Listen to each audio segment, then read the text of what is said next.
band in. Woo! Well, alright. Yeah, they want me to fit in, but I can't. I'm too different with it. Too advanced to think, you know my intuition. I got bars and ink, but never in a prison. Too far gone, never gonna sit and listen.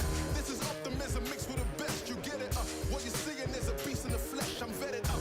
I don't need to try to speak for the rest. Always keep it abrupt, they wanna keep it a mess, you know. This is what you get when you're sitting as a vet. But everybody know that you're a threat. With the rest, let's go.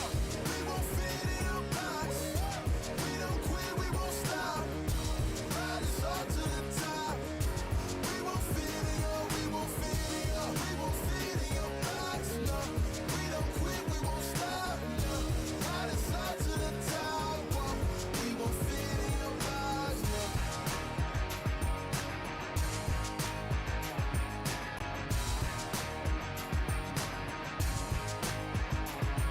Look, I try to tell you we don't fit in your box. Why you try to box me and I got the key to unlock? I know the locksmith, optics, speak of the loss. I'm eating lobster, chopsticks, freaking the boss, you know. I'll never fit in where I go at. Boss talk like I'm Boaz. Why fit in when you know you can stand out still? They remember you more when you hand out deals. Let's go. We won't fit in your box. We don't quit, we won't stop. Ride us all to the top. We won't fit in your, we won't fit in your, we won't fit in your box.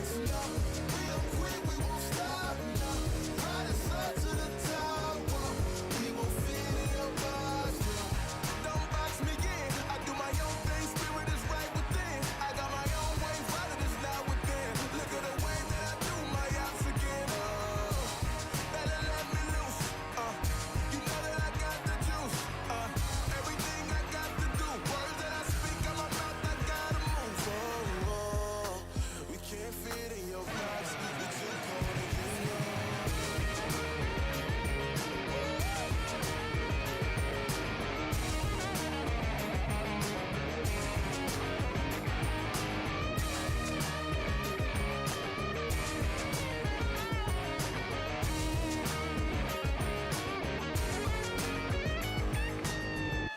We won't fit in your box.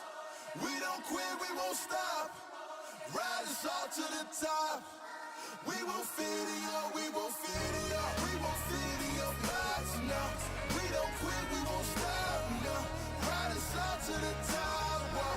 We won't fit in your box. No. Thank you, Ben, for coming out tonight. My name is Sanhok. Let's go.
bring the band in. Woo! Well, alright. Yeah, they want me to fit in, but I can't. I'm too different with it, too advanced to think. You know my intuition. I got bars and ink, but never in a prison. Too far gone, never gonna sit and listen. This is optimism mixed with the best. You get it? What you're seeing is a beast in the flesh. I'm vetted up. I don't need to try to speak for the rest. Always keep it abrupt. They wanna keep it a mess, you know. This is what you get when you're sitting as a vet. But everybody know that you're a threat. With the rest, let's go. We won't fit in your box. We don't quit, we won't stop. Ride us all to the top. We won't fit in your, we won't fit in your, we won't fit in your box. No, we don't quit, we won't stop. No, ride us all to the top. Whoa. We won't fit in your box. No.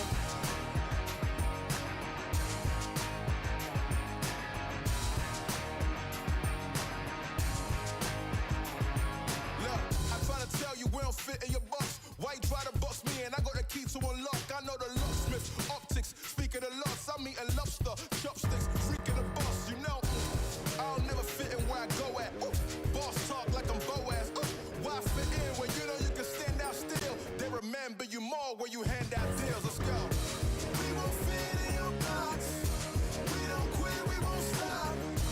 Ride us all to the top. We won't fit in your, we won't fit in your, we won't fit in your box. No, we don't quit, we won't stop. No, ride us all to the top. Whoa.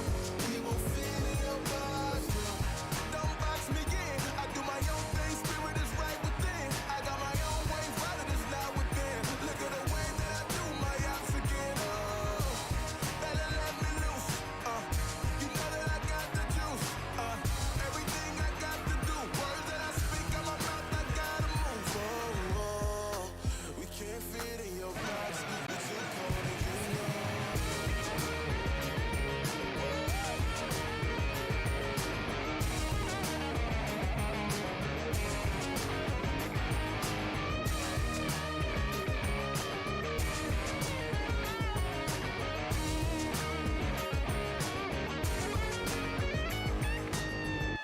We won't fit in your box.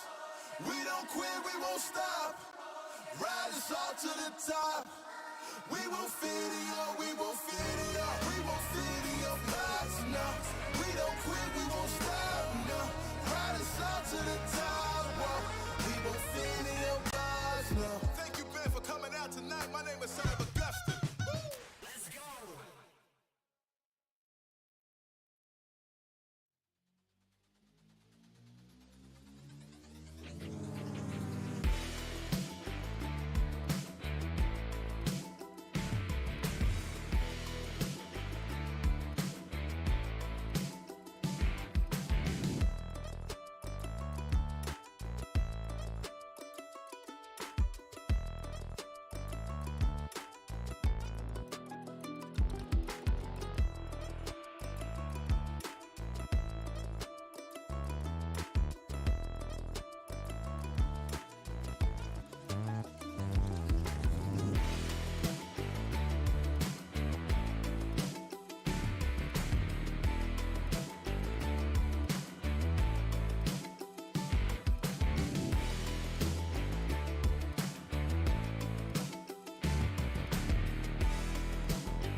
Well, you guessed correctly. It's time for some chicken dinner to be put on the plate today as we enter back once again into PMCO Europe 2023. It's the grand finals, and of course, day 2 is going to have a ton of great action for our teams today that are going to be participating. Of course, my name is Max, and I'm going to be bringing you some of the action, but I cannot do this alone. I'm going to be joined by my duo, my man, my legend, my everything here over on this broadcast. It's DK. How's it going, man? What a setup, Thor. What a lineup. Oh, yeah. What an introduction that is coming through. Yeah, the man, the legend. It's that DK. guy over there.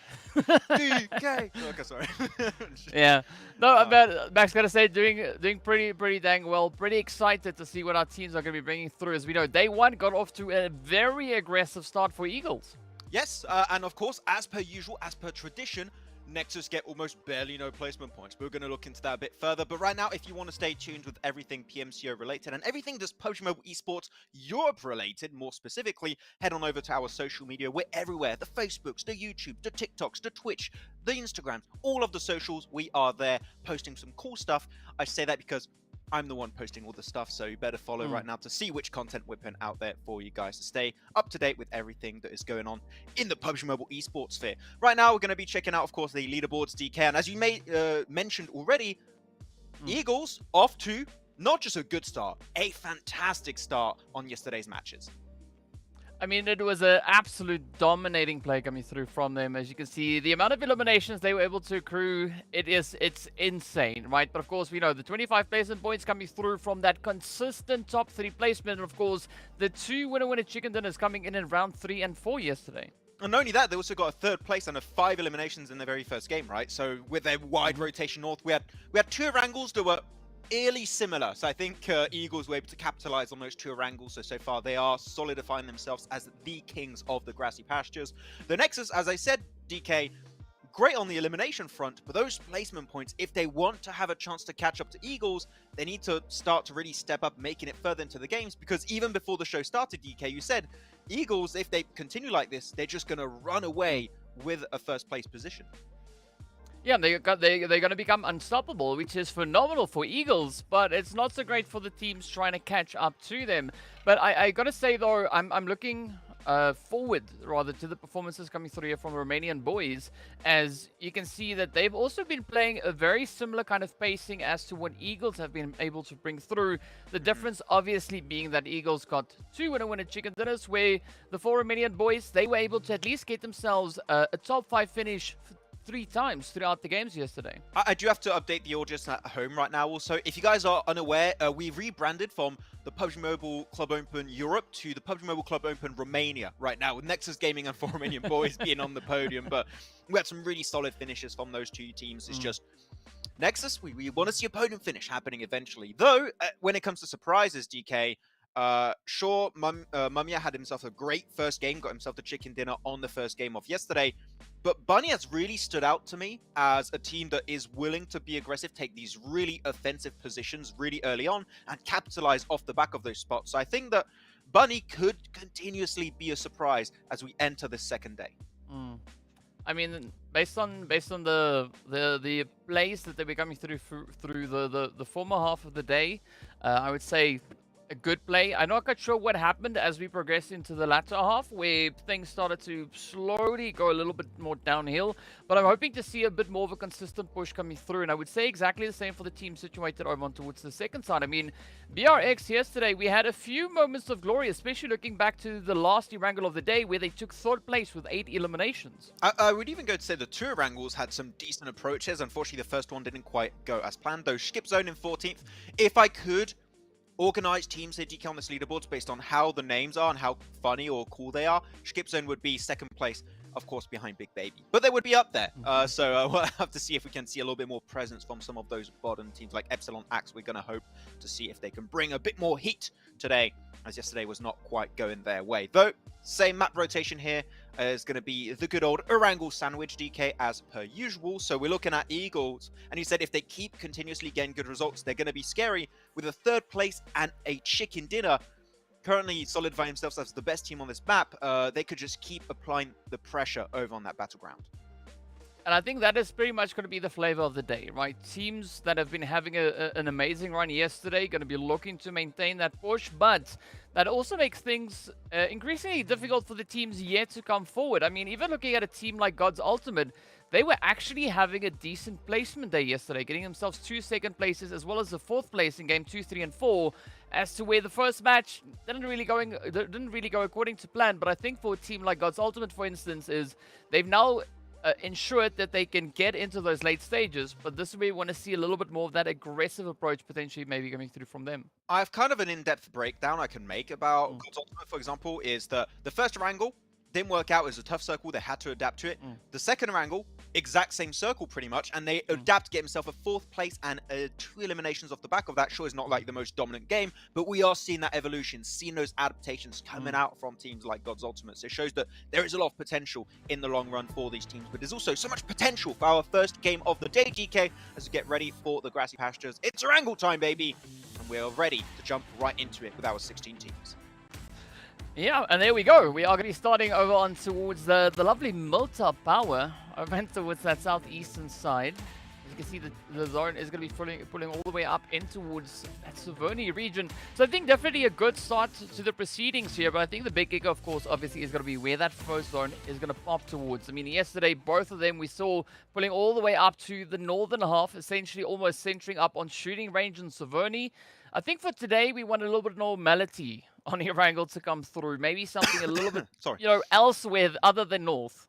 I didn't have time to mute there. Normally, I use my cuff button, but it was too quick. It came through beforehand. But yeah, it's just a lobe of hope that's going to be dangling in front of our faces, DK. We just hope we're going to get a sense of normality today. Because yesterday, 2 circles pretty much eerily similar. Doesn't happen too often, especially when we only had 2 Erangels, DK, in the final so far. It's just the odds of that. I'd love to calculate what the odds of that look like, but it's less than 0.5% for sure, and yet we just got it done on that first day. Seeing the playing path, though, teams that like to drop over to the more western side of the map might have a little bit of a struggle, though it does work really well hand in hand with the playing path of this phase 1 circle, so I'm not going to complain about it too much. And this is a great circle, especially I'm looking at Epsilon Axe, DK, that are currently standing in 16th position. They drop in Milta. They even have Frost a bit further north, so going to pick up a card that he's going to have some information that not many teams drop south of Shelter. There are a lot of central compounds they could go for after looting Milta.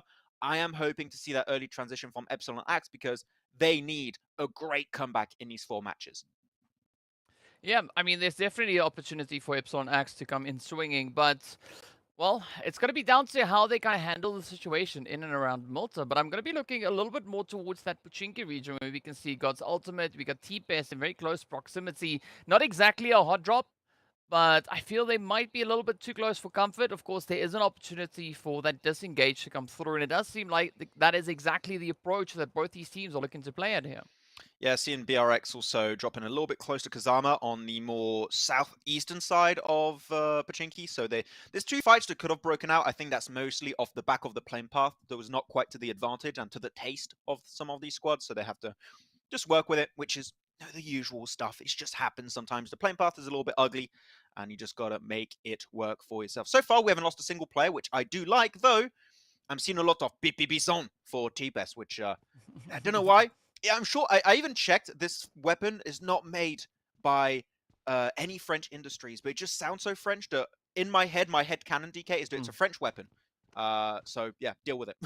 Yes. But then you got to add in the like the cherry on top, right? If you say, "Oh, the bison," you got to do the whole... bison. Yeah, oh, yeah. You just got to add that in. I mean, that is just the way that you meme with French, in my opinion. Do you know how the PP bison shoots? By the way, you know what sound it makes? Yeah, of course. I love playing with a bison. Do you know what it sounds like? Do you know the sound? Do you want me to do like a little attempt at it? Okay. Go for it. Oh, there you go. That's it. Accurate. Yeah, there we go. pretty much. It's how it sounds. You hear that sound, you run away. It's or a Frenchman, it's or me, or the gun. It's like, whoa. Yeah. Don't want to encounter any of those. So it's gonna. I wouldn't expect anything else though. I mean, I was when I was listening to you making the sound, it was like, oh my word, they used you for the sound of the bison. I thought you were gonna say, oh, the fight already broke out in Pochinki. They started fighting. But yeah, God's Ultimate and TPS, as you already stated, DK, going to be in a little bit of a cheeky standoff here in Pachinki. This roof, really good for Lazex. You don't really have to take the shots unless maybe a player of God's Ultimate peaks head a little bit too high, which he has been spotted out. And there's a little bit of a silent spray from Vama69. It doesn't get much done. Burke's position in particular, I love it over in Church. It really slows down the entire approach of God's Ultimate. So if God's Ultimate really want to get involved in this fight, Burke's position is really going to make it tough for them to get involved in any way, shape, or form. Though, he had 4 nades, 1 less now. He knows that Varma is playing on those little rooftop positions, so 1 good nade could open up the initiation for TPS. But I'm curious to see if Burke is going to get involved in a little bit of that long reach play. Speaking of long reach, we are going to be swapping that over into a little bit of CQC here as Mumia. I need to try and, well, defend a solo against a full-on rush assault. Of course it's Rush. I mean, what would you expect at this point? Which other team could it be? None. It's just them. Yeah. Mumia, though, as we said earlier, started off yesterday with an absolute zinger of a game. Chicken dinner with 10 eliminations. This one is not off to the typical good start, so they'll have to work with it. Though, really sick nade there. Connects onto Lazex. Gonna have to drop down and leave that position, which I would say, again, DK, these teams don't have to take the fight. TPS and God's Ultimate, they can just zone each other out. That's fine. And like an absolutely insane battle between these teams should not be unfolding at all. So if they can just dodge it, get the cars, get out of here, because it's not even in the center of the circle. Sure, it's in circle, but is it really going to be a good position? No, never. Not in 1,000 years. So just get out of here, and that would be a thumbs up from me. But I think the approach coming through from TPS today is they want to try and repair their Erangel performances, because yesterday we only saw them accruing 4 eliminations, which all came through from Erangel. So I kind of understand where they're coming from. They're trying to play a better day. But I agree with you. Sticking around for a fight up in Pachinki when there's a lot of other territories to take occupancy of, yeah, it might be a little bit of a oopsie. Well, not much is going to be happening now. Nothing around the map has really started to happen. The circle is already halfway closed, so you're going to see maybe a bit of concentration of teams. I want to talk about one of the future patches coming in PUBG Mobile, and I want to open up a bit of a conversation because I think it could be interesting for the esports meta, DK. So it's time to go in podcast mode right now as Rush again looking for eliminations on Mumia. It seems the elimination feed is just lighting up. We saw some significant changes that are going to be happening in the patch notes when it comes to DMRs. So we're talking SLRs, SKS, Mini 14s are going to have a new attachment that's going to come to them where they could become fully automatic, which I don't know what your thoughts on that are. I still think the M4 is going to be broken off the back of that, but it's an interesting change for like the DMR meta overall.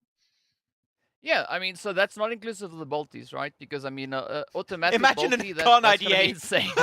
exactly. Fully automatic. Oh my god, God's Ultimate taking a fight though. TPS are going to have a bit of back and forth, but it is something to keep in mind that could be shifting the meta heavily in the future. I think it is definitely going to impact a little bit of how the meta will be having to shift in accordance. But I think it could be having a very, very interesting impact on it. I mean, bringing in auto to something like a SKS, SLR, wow. It's going to be, firstly, very, very tough to control, I got to say. Yeah, I know that Matic from Gladiators would love it, but right now TPS are loving this fight. Keep on engaging. Caster's going to be the one to open up the festivities. TPS, great nade connects from Vama. And they're right in the open there. They're getting the res right where they got naded. That is a bit risky. I'll be a bit careful of that one. There you go, Vama. He's waiting for his nade. That could be an easy double. Oh, does get another one. Vama is just so present with that utility. And now the rest of the team is going to come on over. TPS are able to just slowly but surely heal themselves back up to a full squad, but just being relentlessly assaulted by God's Ultimate. It's a 2v4. The moment they get that res, you know they're going to go for the full-on push here, DK. They want to get those 4 eliminations and clear the entirety of Pachinki. I mean, this could be absolutely amazing for God's Ultimate, but first, well, they're going to have to keep their numbers up as Vama now comes through, looking to pick up Rogo. And I'm curious to see whether or not we're going to have a little bit of that Rogo Island play coming through maybe a little bit later on today. At least for the time being, Rogo is going to be gone, as it's now up to Vama to fend off the advances coming through here from TPS. A 1v3 push, though. Yeah, it's going to chase him down again. it can flush an elimination. I think that's going to be the best way to do it for Vama. I don't see him coming out alive from T-Best just going absolutely goblin mode. So jumps on down, going to be able to maybe get one knock, but he was never going to be able to spray transfer there. They were just too far away from one another. And the spray will be working out in T-Pace's favor. So really good fight. Unfortunately, and we keep mentioning this fight, they still lose a player. So the odds of a chicken dinner but pretty readily dwindling down. So doesn't really help any of those two squads. Though, as we shift on over, phase 2 did pop. It's right on top of this lumberyard area. And we already have a big clash that involves Nexus, and we know how much they love those elims. Oh, yeah. I mean, Nexus, you just know that they're going to come through aggressive. But what will the response be coming through from Vengeance, though? Because as we know, Vengeance, I mean, they've not necessarily been having the best run over on Erangel throughout this grand final. But they could definitely bring in that step up. They could definitely up the ante here. So I'm curious to see how they're going to be looking to push through. But for the time being, they're also going to have to worry about Bunny, who's now pulling in from the north. Yeah, some nice engages back and forth are going to be started to happen. And Nexus, hearing this fight happening to the west, you can even see Doran in the car on the minimap. He's already pushing. He's looking for the fight. He wants to get those cheeky eliminations for himself. Bunny, though, already stated his team as a potential podium finishing team. And they are going to be wrapping up that elimination. Merciless, though, is a player you definitely don't want to lose. DK has been so present in yesterday's matches for his squad that you definitely want to try and res him up if you have the chance to do so. Well, that's definitely going to be the hope here. See whether or not Bunny can get themselves back into fighting form. But I like the fact here that we also now have even Kazama looking to pull in as we see them taking that approach coming through from the east, from the eastern side. So it's not often that we see this lumberyard territory becoming such a sought-after position to play for. But it kind of makes sense, right? It's close to center zone, so a lot of the teams trying to get themselves situated. Yeah. But now Nexus, they got to keep their heads on a swivel here. I'm not too sure why Kappa Harlot stands so far away from the rest of Nexus. I think that is a little bit scary now. They're going back to a 2-2 split, despite them wanting to play on the offensive. So maybe a bit of overconfidence, we'll say, sometimes from Nexus in this lobby, it seems. But we are seeing the main core roster that I love to see, though. The circle pops again, and it goes hard south away from Lumberyard. Milter's involved. Mini Milter power is also involved. There's a lot of strong positions you can play, but all of the teams that gun for the center are going to be in such a bad position to rotate from. So a lot of fights are going to break out here. I think we're going to lose a big portion of these teams in the very near future. Yep, that is going to be pretty inevitable. But in the time being, it is going to be Epsilon Axe, though, trying to clutch a bit of a position coming through on towards the edge. And they've got quite a bit of company now looking to follow very closely behind them. But the situation has not really changed all that much up here in the lumberyard, right? We still have Vengeance. We did see Kazama and Bunny, of course, now up the grasping the opportunity here to get themselves moving out of this. But you know what I'm also happy about is that I'm not the only one struggling with English today. Oh, cool. Thank you. Bring it up, mate, man. Come on. God damn it. But it's true. It's true. It's a trade. It's a fair trade. Hey, you know what? I have an excuse. I'm French, okay? I also have an excuse. I'm not English. we both have excuses. It's okay. But yeah. Alpi here, in a position like this, on cities like this, you want to play the outskirts of Milto. You don't want to play the dead center, which is... I'm already looking at some players that are a little bit too deep, which is good right now, but the moment you're going to have to exit Milto because there's a chance that it doesn't end in Milto itself. Those transitions outside the city are going to be rendered extremely rough. So I'm looking at TBR, well, no, not TBR. Kazama, change the team tag to KZM, please. Getting me confused. Kazama might be a little bit too deep in some of those buildings. So I am seeing them regroup, especially close, which is good. But you got to be just cautious and start thinking of how you're going to approach the later stages if the circle is not quite in your favor. Yeah, I think that is going to be a very, very difficult call to make at this point, especially seeing how widespread the teams are within this region. I mean, regardless of where you go, you are going to be bumping into someone, whether you want to or not. That is just going to be the situation. And of course, we have even more teams now starting to trickle on through. But I think for LP, already having this edge position, like you said, this could be, I think, a bit of a position where they can make some kind of stand from. They could. They could easily zone teams away also from the northeast. They could just see your Nexus, your skip zone, Eagles, rush team aiming for position in Milta if, of course, the circle ends to go to the west, which is not sure. That is not confirmed in the slightest.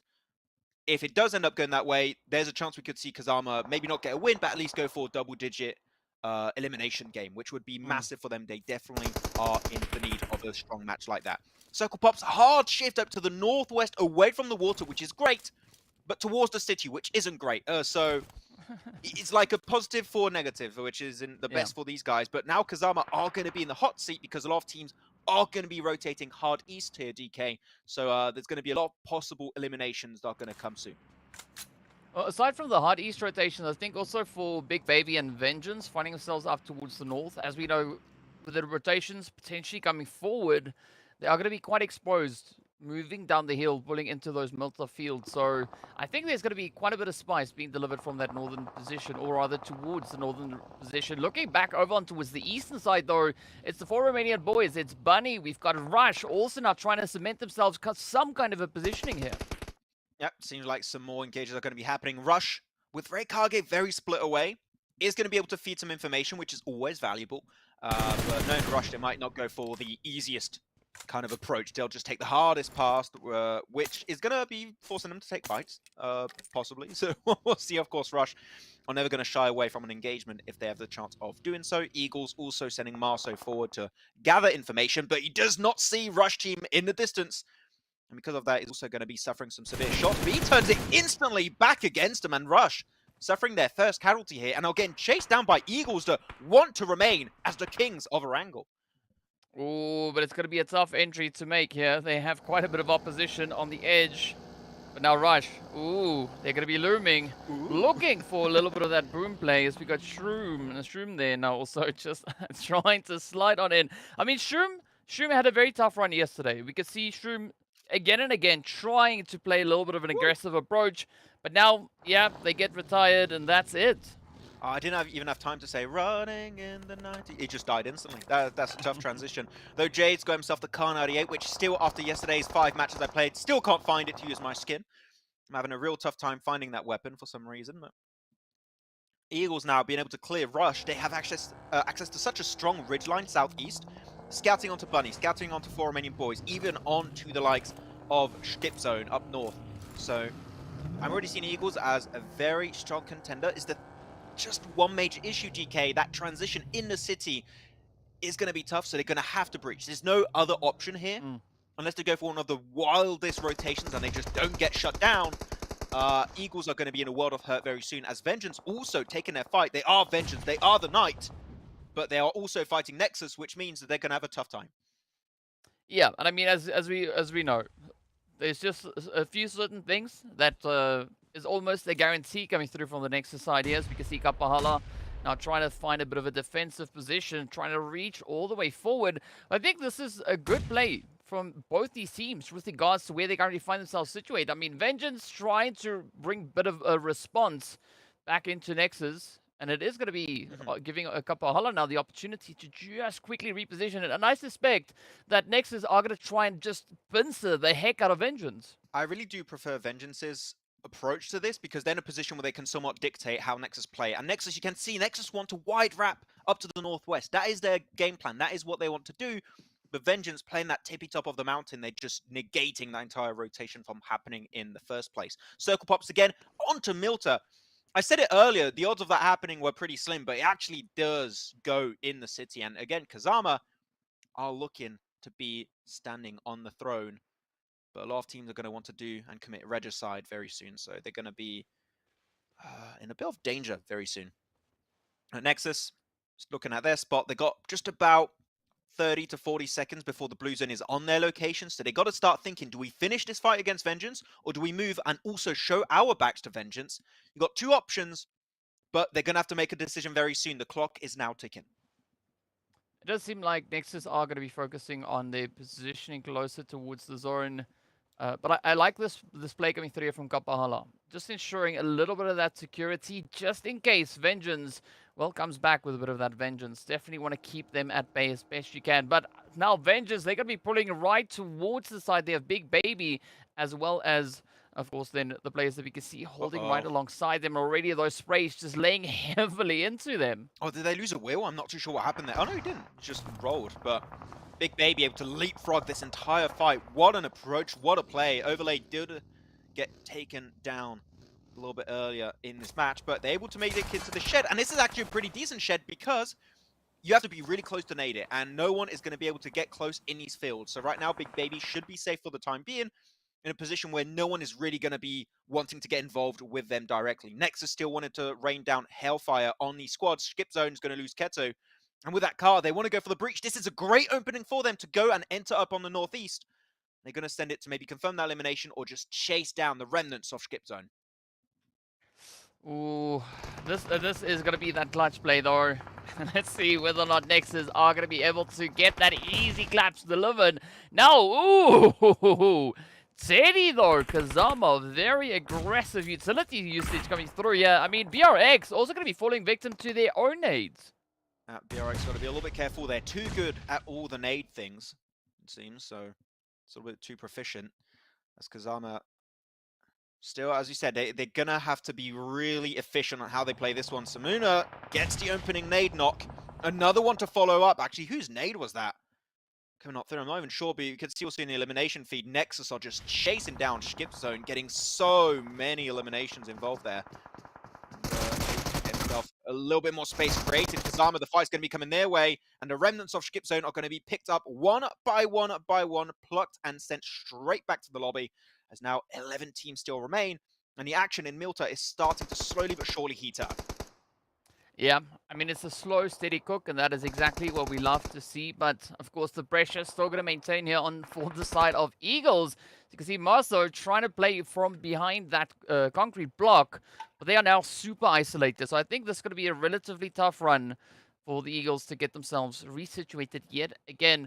For Romanian boys also going to be feeling quite a bit of the heat, but I'm going to be looking up towards Team LP and Epsilon Axe to see how they're going to be looking to get themselves navigated through the city as they now have to move further east. And with a circle like this, Ray Kage for Team Rush could actually be a serious threat to a lot of these players, right? If it does keep moving away from the city itself and teams are going to have to transition wounded after taking their initial fight, Ray Kage could be a little bit of a troublemaker in these matches. We might just see a repeat of that Demuerte zero elimination chicken dinner in the championship. That's how weird of a position it actually is for Ray Kage. I have to see how things are going to be unfolding though. Caster already from the side of TPS, already up to that 600 damage mark, which we know that Caster can be such an aggressive player, such a gifted player in these matches, and already displaying MVP material in this first game. Well, it's all going to come down to whether or not they can get that MVP secured. In the meanwhile, it's going to be a lot of shuffling coming through here between the teams. We just see Klaus also now hitting all the way up to 600 damage. I've got Furia just breaking down a few doors along the way. Ooh, but getting distracted by the smoke, that is not something that you want to do, especially in such a contentious zone. We're seeing so many fights break out on the hard west here, DK. We're looking at Alpi versus Epsilon Axe. We're looking at BRX versus TPS. If you are Kazama, what do you do? Do you just leave those fights to happen and keep retreating in the center of the circle? Or do you try and third party these fights? Do you try and ruin it, clear all the west, so you can have free range to do whatever you want in the circle? I think that would be one of the better ways for Kazama to display even more pressure and dominance and presence in this match. As we say that, look at that. Another elimination going to be coming out from Pretty. On to Gohan 2. So it seems like the third party is in full display as Alpi do clear out Epsilon Axe, but as 3 players, will they have the chops to go up against the entirety of Kazama? Yeah, it's going to be tough, right? Kazama definitely showed back in the last chance qualifiers that they have the kind of pacing to push through these challenging phases, and we are yet to see that now come to fruition yet again. But you got to give it up to Eagles Esports though, just stepping in quickly, cleaning up a little bit of this edge positioning. They still have 2 bunnies to find, and it's going to be up to Twist and Recent. But Recent though, you see that nade. This could be the one to help alleviate a little bit of the pressure, but for that to happen, it actually needs to make its way all the way over to Morso. This is such a good angle too. Only got himself about 3 clips on the M4, so he can't just infinitely shoot at these teams, but Definitely at least get some pressure down to Big Baby. Hits about 2 of those shots, puts him down to half health. Wait, am I seeing a VSS in the hands of BRX over there in the distance? I think I'm seeing a VSS. They must be just scrapping around for some loot right now. It seems if you have to play a VSS in an almost city finish. Not quite the strat, but 4 remaining boys, they spy out. Eagles, 1 nade, DK. 1 nade would make such a difference here for 4 remaining boys, but as you can see in his bar, his item bar, he has nothing to work with.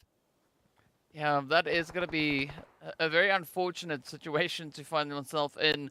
But the answer to your question is yes, Touch is indeed rocking a double VSS. But Yuxi, though, I love the suppressive play coming into the side of 4 Romanian boys.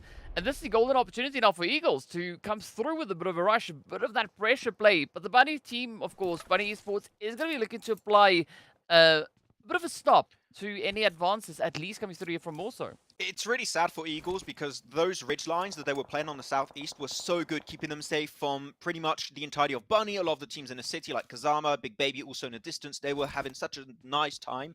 But now those ridges, DK, aren't going to be in the circle anymore, so they have to start to think, how are they going to transition? Luckily enough, they still have cars, so they can move away, but Marso is split a bit too far away. That 2-1 split is not going to quite work out for them. He has to take this fight versus Bunny. A 1v2 is possible, but not the easiest to execute, especially against that nade. Could be on point from Twist. He does dodge the damage. Yeah, definitely was on point. But Marso definitely going to be looking to play a little bit of that dodging game. Of course, now the Blue Zone is going to look to force their hand. So they're going to have to sacrifice a little bit of HP here. Ooh, a lot of HP instead. Yeah, unfortunately, taking the car at that kind of range, it doesn't have enough time to pick up speed, so that is going to be the unfortunate ending of Marso from Eagle Esports. At least they still have 2 players in a circle, and really smartly so, they leapfrog Bunny here, DK, so they're going to have to go for their very own breach Bunny. They have their little bit of a ridge they can hide behind, so they're not going to suffer the same fate as Marso, but they're going even further and beyond. That is such a leapfrog attempt from Bunny, but as you can see there, they just get absolutely decimated by Eagles from the back, and that's going to be it for Romanian boys, though still holding strong in the most central position of the circle. Wow, I mean, you could almost say that they were going for to infinity and away as they tried to rotate even further across. Yeah, no, I like to mix it up. So it's you can't quote and something away and up it. and beyond. You can't do that. That's illegal. I'm gonna ask. I gotta troll a little bit. Desist against you. That's not okay. I am offended. Speaking of cease and desist, though, I mean, I want to see what the approach from Big Baby is going to be, because we've got them situated up towards the northern side, right? Why is that transition? I want to have it's a segue. No one said it's going to be a good segue, but they're going to have to somehow apply themselves here to the side of Kazama. As you can see, just again, the shots getting played. And, I mean, Kazama now really starting to pick up quite the momentum here. Oh, Mum, can we have a Linus Tech Tip segue? We've got one at home. Segue at home. What's going on? But Kazama, I mean, we mentioned it very early on, DK, that their position was going to be the hot seat. And currently up to 9 eliminations. It goes to show how playing the outer skirts of these cities can be, especially when a lot of these northern teams have to cross the fields to get to you, and the southern teams have to cross the roads to get to you. You're just naturally extremely safe. The moment they eliminated those 2 teams west of their location, they were the team to beat in this match, though. Only 1 nade remaining. 1 connects from Teddy. Ooh. And if they can clear this angle, 2 just gets close enough. He wants to chuck that final nade. Come on, you can't miss that. Yeah. And wait, oh, he actually dodges the damage. I guess he's hiding behind furniture, but Asimuna is going to have to heal himself up there, because he has taken a severe beating from Reikage that just doesn't want to let them heal up. He wants to get as many eliminations while he still can. Yeah, and I mean, you got to commend that approach coming through from Reikage, but now it's going to be a Rabu. Ooh, Asumania already putting the gap in between, but instead the nade goes the opposite way, and Dennis having to try and bring Big Baby back into the fight. Reikage, I just got to say, I love this off-angle position. I mean, being an absolute menace. Oh no! The VSS! No, the VSS holder! No, touch 7. I had so much hope for him. He had the strongest weapon in the game. No, it's going to be a bit tough to transition through the fields, of course, for the boys. DRX trying their best, but it's just not meant to be. Team Kazama up to 11. And could be looking for a good old 14 elimination game if it keeps going this way, with 3 eliminations still remaining. But I don't think they have any more utility here, DK. I don't think they have the nades anymore, or the mollies to throw onto Big Baby, which allows them to just keep the focus of Kazama on themselves. That smoke road is coming out, and they are just going to chuck everything they have left in their arsenal to hopefully eliminate this team and secure themselves an easy chicken dinner to start off day 2. Ooh, there we go. Preeti and the rest of Kazama now going to be looking to push on forward. Oh, beautiful play coming through there, as that is now yet another team done and dusted. But I gotta say though, Max, I'm not really surprised to see Kazama playing like this, because this is exactly what they did in the last chance qualifiers on 2 of the Erangels, on which they got themselves those win-winning chicken dinners. But they are not out of the woods just yet. Oh, he got one. Oh. Couldn't quite get the second here, but it's going to be done for Kazama as they get themselves the first chicken dinner of the day in strong fashion in a Milta City finish. Really good execution and good gatekeeping all the entirety of this match. But, I mean, Kazama, we said it right. This is a team that were in 11th position at the start of the day. They had 11 points, and they pretty much doubled their, not even doubled, tripled pretty much their points after a singular match after yesterday's 4. So, man, Kazama, what a game from them. Yeah, you got to commend the effort that they've been able to bring on through, but now they got to keep with that momentum, right? They're going to have to apply that strategy, not only on Erangel, but moving through the rest of the day as well. Yeah, and look at that 24-pointer to start off the day. Really good presence from them. But we said it right. It is PMCO Romania. So we're always going to have a team in the podium, it seems. We're going to have 4 Romanian boys able to just cling on to their dear lives until the very end of that match, until they reach a top 2. So 5 eliminations for their troubles. A really good elimination spread, actually. You got outside of the 14 from Kazama is like 5, 7, 4, 5, 6, 6, 6. So I would speculate the bottom of the rankings looking a bit dry when it comes to potential point influxes, and it is indeed 2, 3, 2, 1, and just a bunch of bubbles. Not quite the way. And Nexus maybe turning on that aggressive heat a bit too early, because that fight onto Lumberyard did wound them severely to then try and go for that transition. They just couldn't make it happen early enough.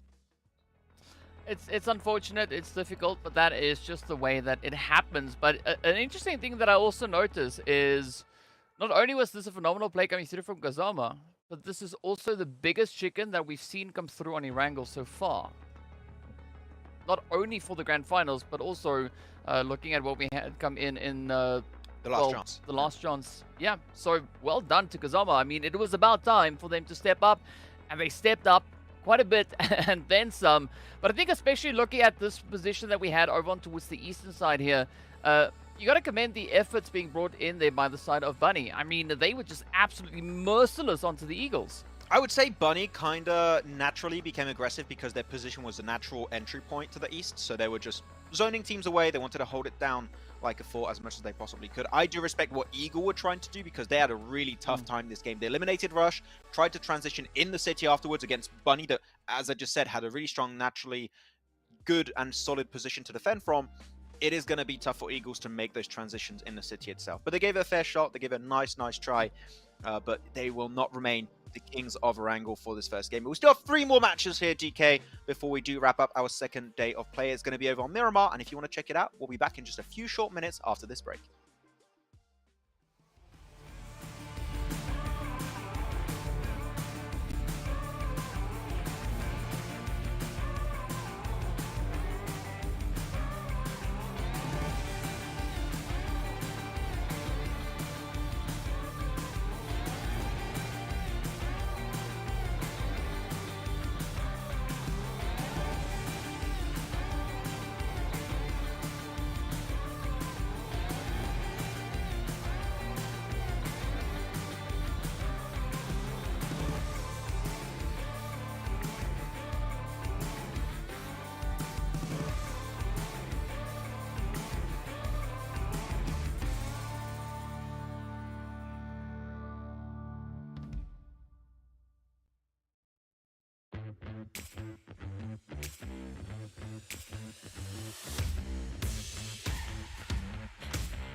Oh yeah, it's Kazama o'clock here as they start off the day with the chicken dinner, and we're going to have 3 more matches to go and boot throughout the rest of the day, of course. Still Maxman, still DK here to bring you the action as always.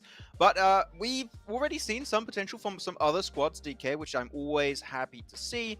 But heading on to Miramar, it just changes the whole dynamic. And of course, as we know, because it's Miramar that's going to be coming up, Alpi's going to get the win, so why even do the match? I don't know, it's fine.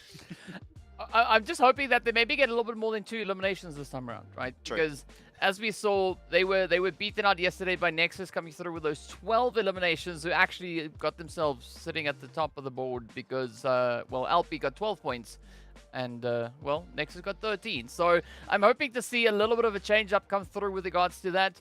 But I'm also going to be looking over on towards a team like God's Ultimate because, I mean, they played a really good match yesterday over on Miramar as well. So I want to see all of this now start to develop. Yesterday for God's Ultimate, this was kind of a turning point. The first match, 11th place. But from game number 2 onwards, a very consistent top 4 finish. Yeah, second place with that Miramar you just mentioned with 5 eliminations, then another second place with 1 eliminations, and a 4th place with 2 eliminations. So when it comes to placement points alone, pretty good.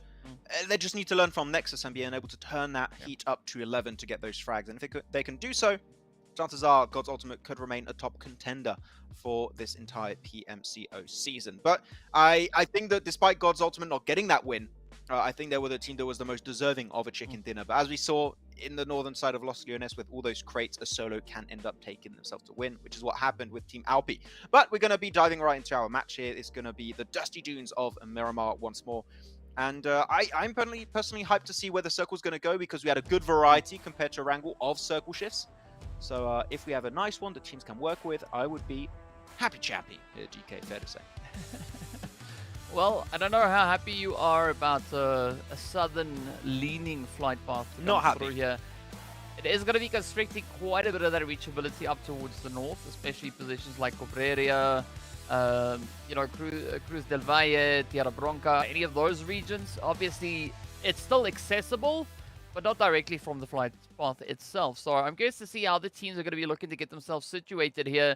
And of course, already the players there from Squip are going to be looking to get themselves straight up into Valle del Mar. Via the Mar, or they could also just get themselves a car and go for the wide wrap west, which is also a very valid option if you want to go to your normal drop. The cool thing about doing that for Skip Zone is that they got Via de Mar, it's free. If they want to rotate west, they can just wait for the phase 1 to pop and based on that make a decision. So it's a good secondary drop location. I think that if I was a professional player or semi-pro player in these tournaments, I would go always for Via de Mar drop, because it opens up a world of opportunities when it comes to early game rotations. Unless you have a known parlor circle, then that kind of sucks. But even then, you can wide wrap south on those roads, so it's really, really easy for them to play around. And look, exactly, your skip zone, you're looking at this circle, like, okay, we can loot via Demar, get into the cars, wide wrap the entire southern edge of Miramar, and just enter pretty much however we like. So I like it. Skip zone, maybe going to be in a good position to play this match. But otherwise, when we look at the circle, DK, pretty close to where we were yesterday. So there is a chance we could have almost a Northern Los Leones repeat finish here. I gotta be honest though, if the zone does that, we might have a little bit of potential PTSD come through here. You know, the teams are gonna sit there and go like, Los Leones, no! But for the meanwhile, it is gonna be Kazama and the 4 Romanian boys. The only 2 teams that we have situated up in Los Leones. I think a good play for both here because they are occupying opposite ends of it. And of course, Los Leones is so vast that they can go about their looting business. And there's a very high probability that they are not even going to spot each other as they go through, you know, this looting phase. I don't think so. It's such a big city. You just don't have to fight. Though we are seeing a little bit more close engagements of TPS versus BRX Northwest towards Power Grid.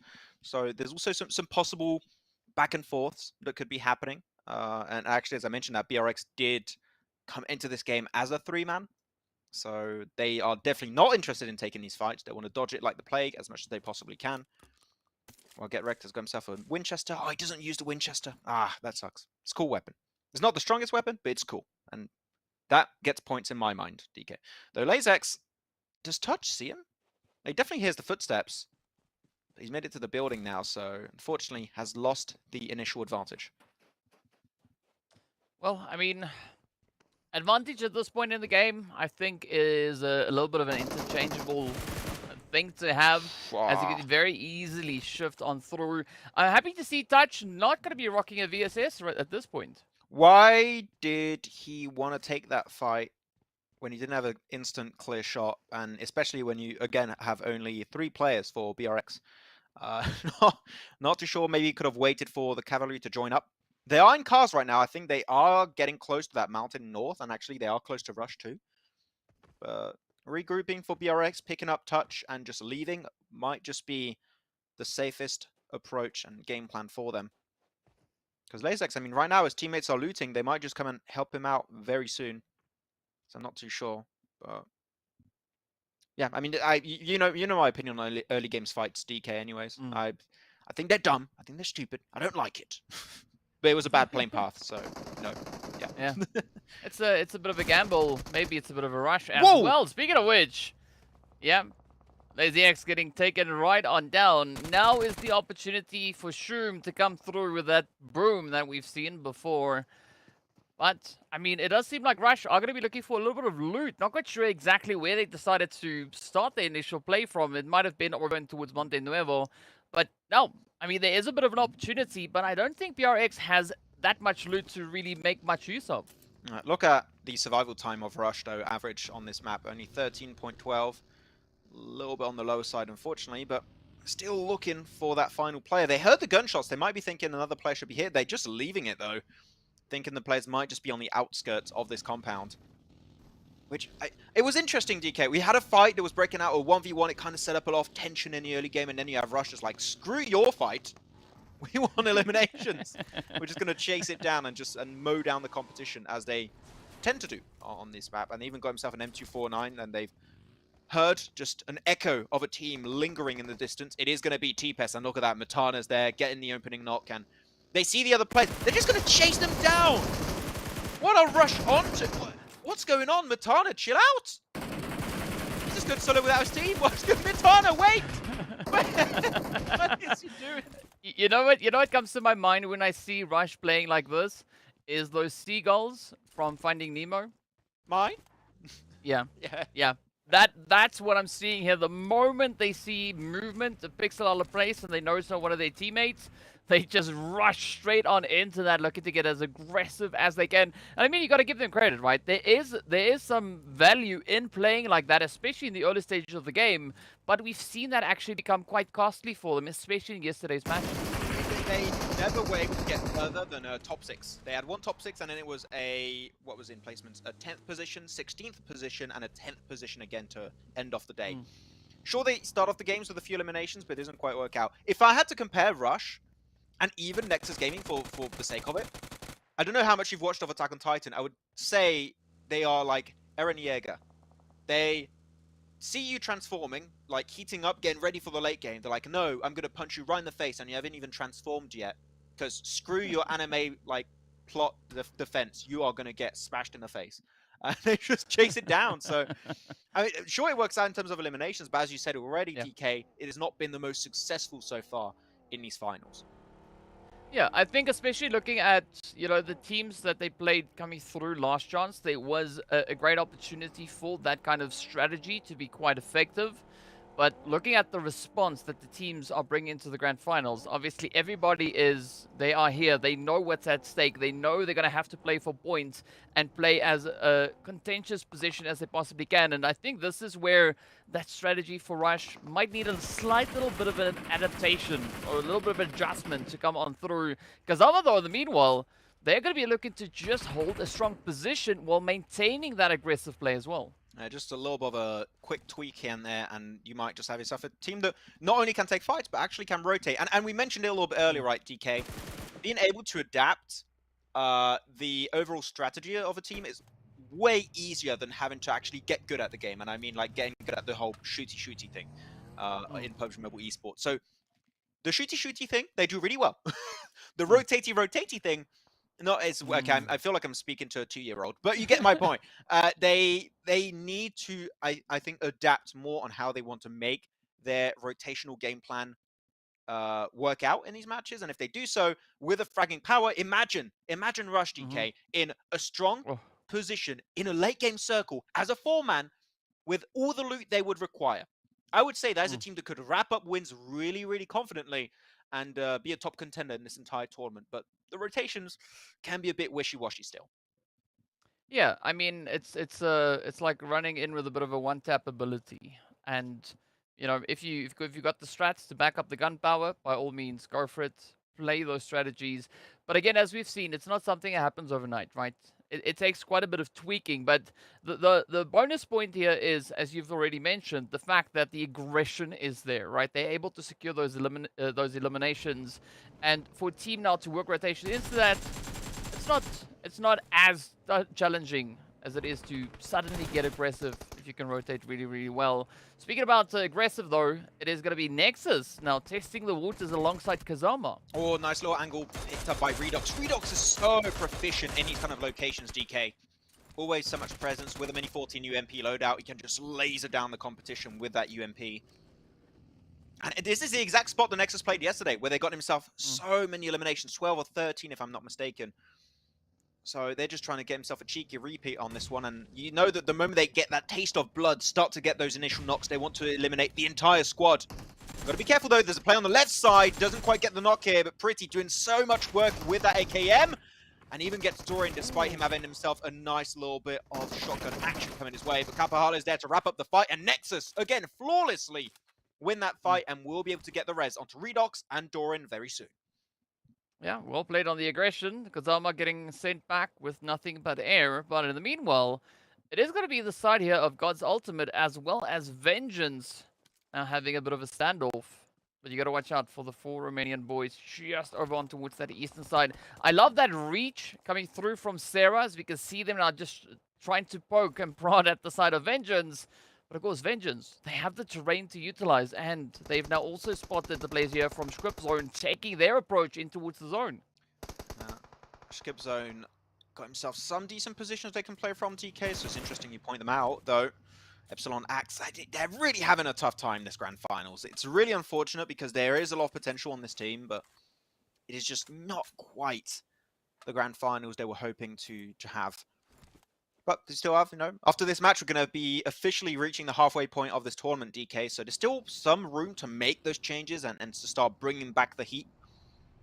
But you don't have too much time to do so. 6 matches are pretty much for the big tournaments like championships. 1 day of play. So it is not going to be an unlimited amount. You just are going to be not allowed to make that many big mistakes. Though, waiting for the circle to pop again, there's a lot of good POIs. It's just not very telling as to what the terrain is going to be like. Is it going to be some flat terrain? Is it going to be some hilltop finishes? Is it going to be back in Los Leones, especially North Los Leones, DK, which is going to be a treacherous terrain to play with, and it is back into the exact same. How, like, what are the odds? Two exact same Erangels yesterday, and now the two back-to-back Los Leones finishes on Miramar. What in the bloody hell is going on? I have no clue. This is insane. Well, you know what's going to happen is that means that we are going to be seeing the same thing on Sanhok tomorrow. You know, because it was Erangel yesterday, it's Miramar today. Maybe today. And that only leaves Sanhok. Maybe it'll happen today too for Sanhok. I don't know. Ooh. I mean, we don't want to put too much on the plate here for the teams. Already they are having to, you know, kind of struggle with the way that they're going to get themselves situated, how they're going to play through this. This is definitely where I think a little bit of that, PTSD from yesterday maybe could be catching up to a few of these teams. But this is also a great opportunity for the teams that had a tough run in yesterday's Miramar to try and bring in the needed improvements. I mean, especially going to be looking at a team like Eagles, for instance. As we know, they got taken out with 3 eliminations all the way in 11th place. Yes, we are still sitting with 15 teams up, but there is an opportunity to bring in that improvement, to bring in that extra bit of a grind. And of course, Team LP, they're going to be no strangers to working their way through a bit of a struggle as they got that chicken yesterday with only 2 eliminations up. Yeah, I'm going to still count God's Ultimate as the winning team of yesterday because the solo ruining it. I think God's Ultimate displayed the most skill on that match with the way they regrouped after that initial 2-2 split in northern Los Leones. So there's a lot of potential for this squad. Rogo still up there. And hyped to see how we're going to see some Rogo Island action later on, potentially on that Sanhok game. I might have a similar circle. But yeah, Team Alpi, as you said, not the biggest chicken dinner they had yesterday on Miramar, but maybe just a little bit of a confidence boost after getting that win yesterday, thanks to Sandrick, that got himself that solo finish in the crates. And I'm already looking at some squads in good positions, especially Nexus, that we saw be a little bit too split, I would say, yesterday on Miramar, DK. Now, they learned from that because it's the exact same circle. They regrouped, they're playing as a pack, which makes them even more dangerous in the remaining circle shifts of this game. Yeah, I mean, 4 barrels pointed into one direction is much better than 1 barrel pointed into 4 different directions. Oh, I don't even know how you're going to pull that move off, but yeah. What? Either which way, though, it's going to be Moxito now patiently awaiting the play from the side of Rush. They do have reinforcements, which I think is going to help kind of deter Rush from pulling off that play, as Shroom and the rest of the team go in for a little bit of a reverse instead of pushing forward. But I like this activity coming through from Moxito. Definitely going to try and anticipate the plays here from Rush. Yeah, seems like they want to get involved a little bit more in this fight. Maximo going to get himself that initial headshot with the Mini 14. But this circle, a lot of teams are just trying to delay their rotations, DK, as much as they possibly can. And it goes again in the same location. Those central warehouses are where God's Ultimate played yesterday, pretty much. And if they can get back in that position, they could go for the win. Or Nexus, already in the cars, could be looking to exit away from those high ground positions and actually play the buildings itself. Even though I would be surprised if they actually did that. I think the high grounds are just so oppressive as of right now, especially when you have 4 players alive at this stage. You would be a fool to give it away. Though, Exotic Alliance up north have to clear their backside if they want to make their transition across the road. And right now, the focus is going to be heavily onto Epsilon Axe in that shed, which, without those cars, they're going to pop the wheels. Pretty much mission impossible to survive at DK. Yeah, and we also still waiting to see exactly what Exotic Alliance are going to be looking to bring onto this Miramar. As we know, yesterday they had a little bit of a bumpy ride, but a good position being held over onto the side there of, well, Epsilon Axe, as you pointed out. But meanwhile, close to where the zone ended yesterday, we can see a little bit of that carnage played out coming down onto the side of Alpi as they are just absolutely battered. Oh, no. Ooh, Gohan, though.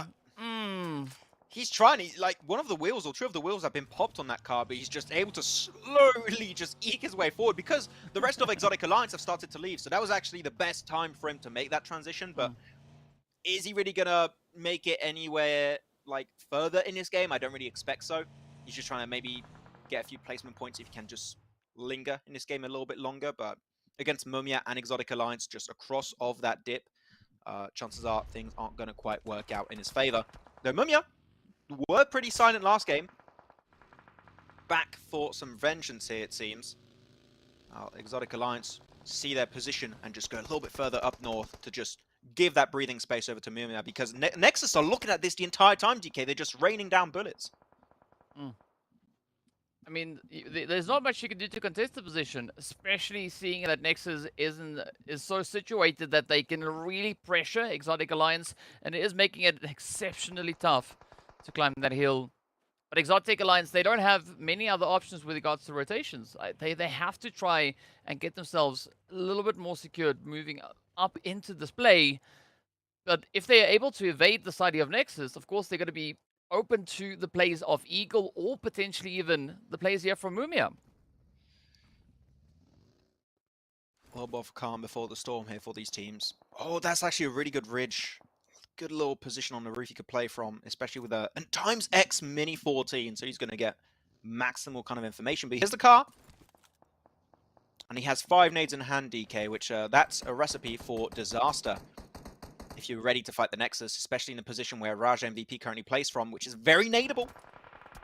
But he's going to get baited just over the ridge, and with that opening knock, might be allowing Exotic Alliance DK to just go for the full-on send and take the strongest position in the circle and snatch it away from the grasp of Nexus. This could be the biggest opening knock Exotic Alliance could wait for. Yeah, 100% could be. Now you can see them coming through with a very steady push.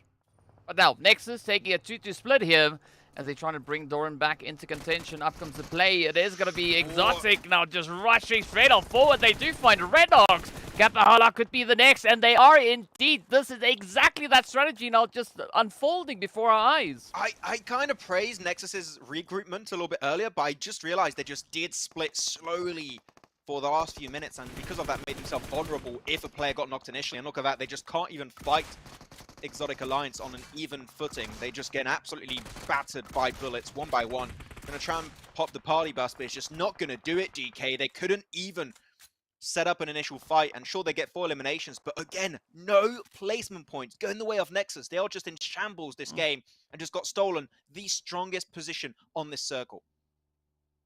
I mean, that is quite unfortunate for the side of Nexus, but at least though, I mean, 4 eliminations, it's not the worst run they could have had. It could have been a completely empty-handed performance here. But now, the opportunity is available for Exotic Alliance to get themselves situated, to start applying all the pressure they can find. But they're going to have to be super quick about it. As you can see, Eagles, ooh, they are going to be picking up T-Pass as they pop the vehicle, and that is the end of the road.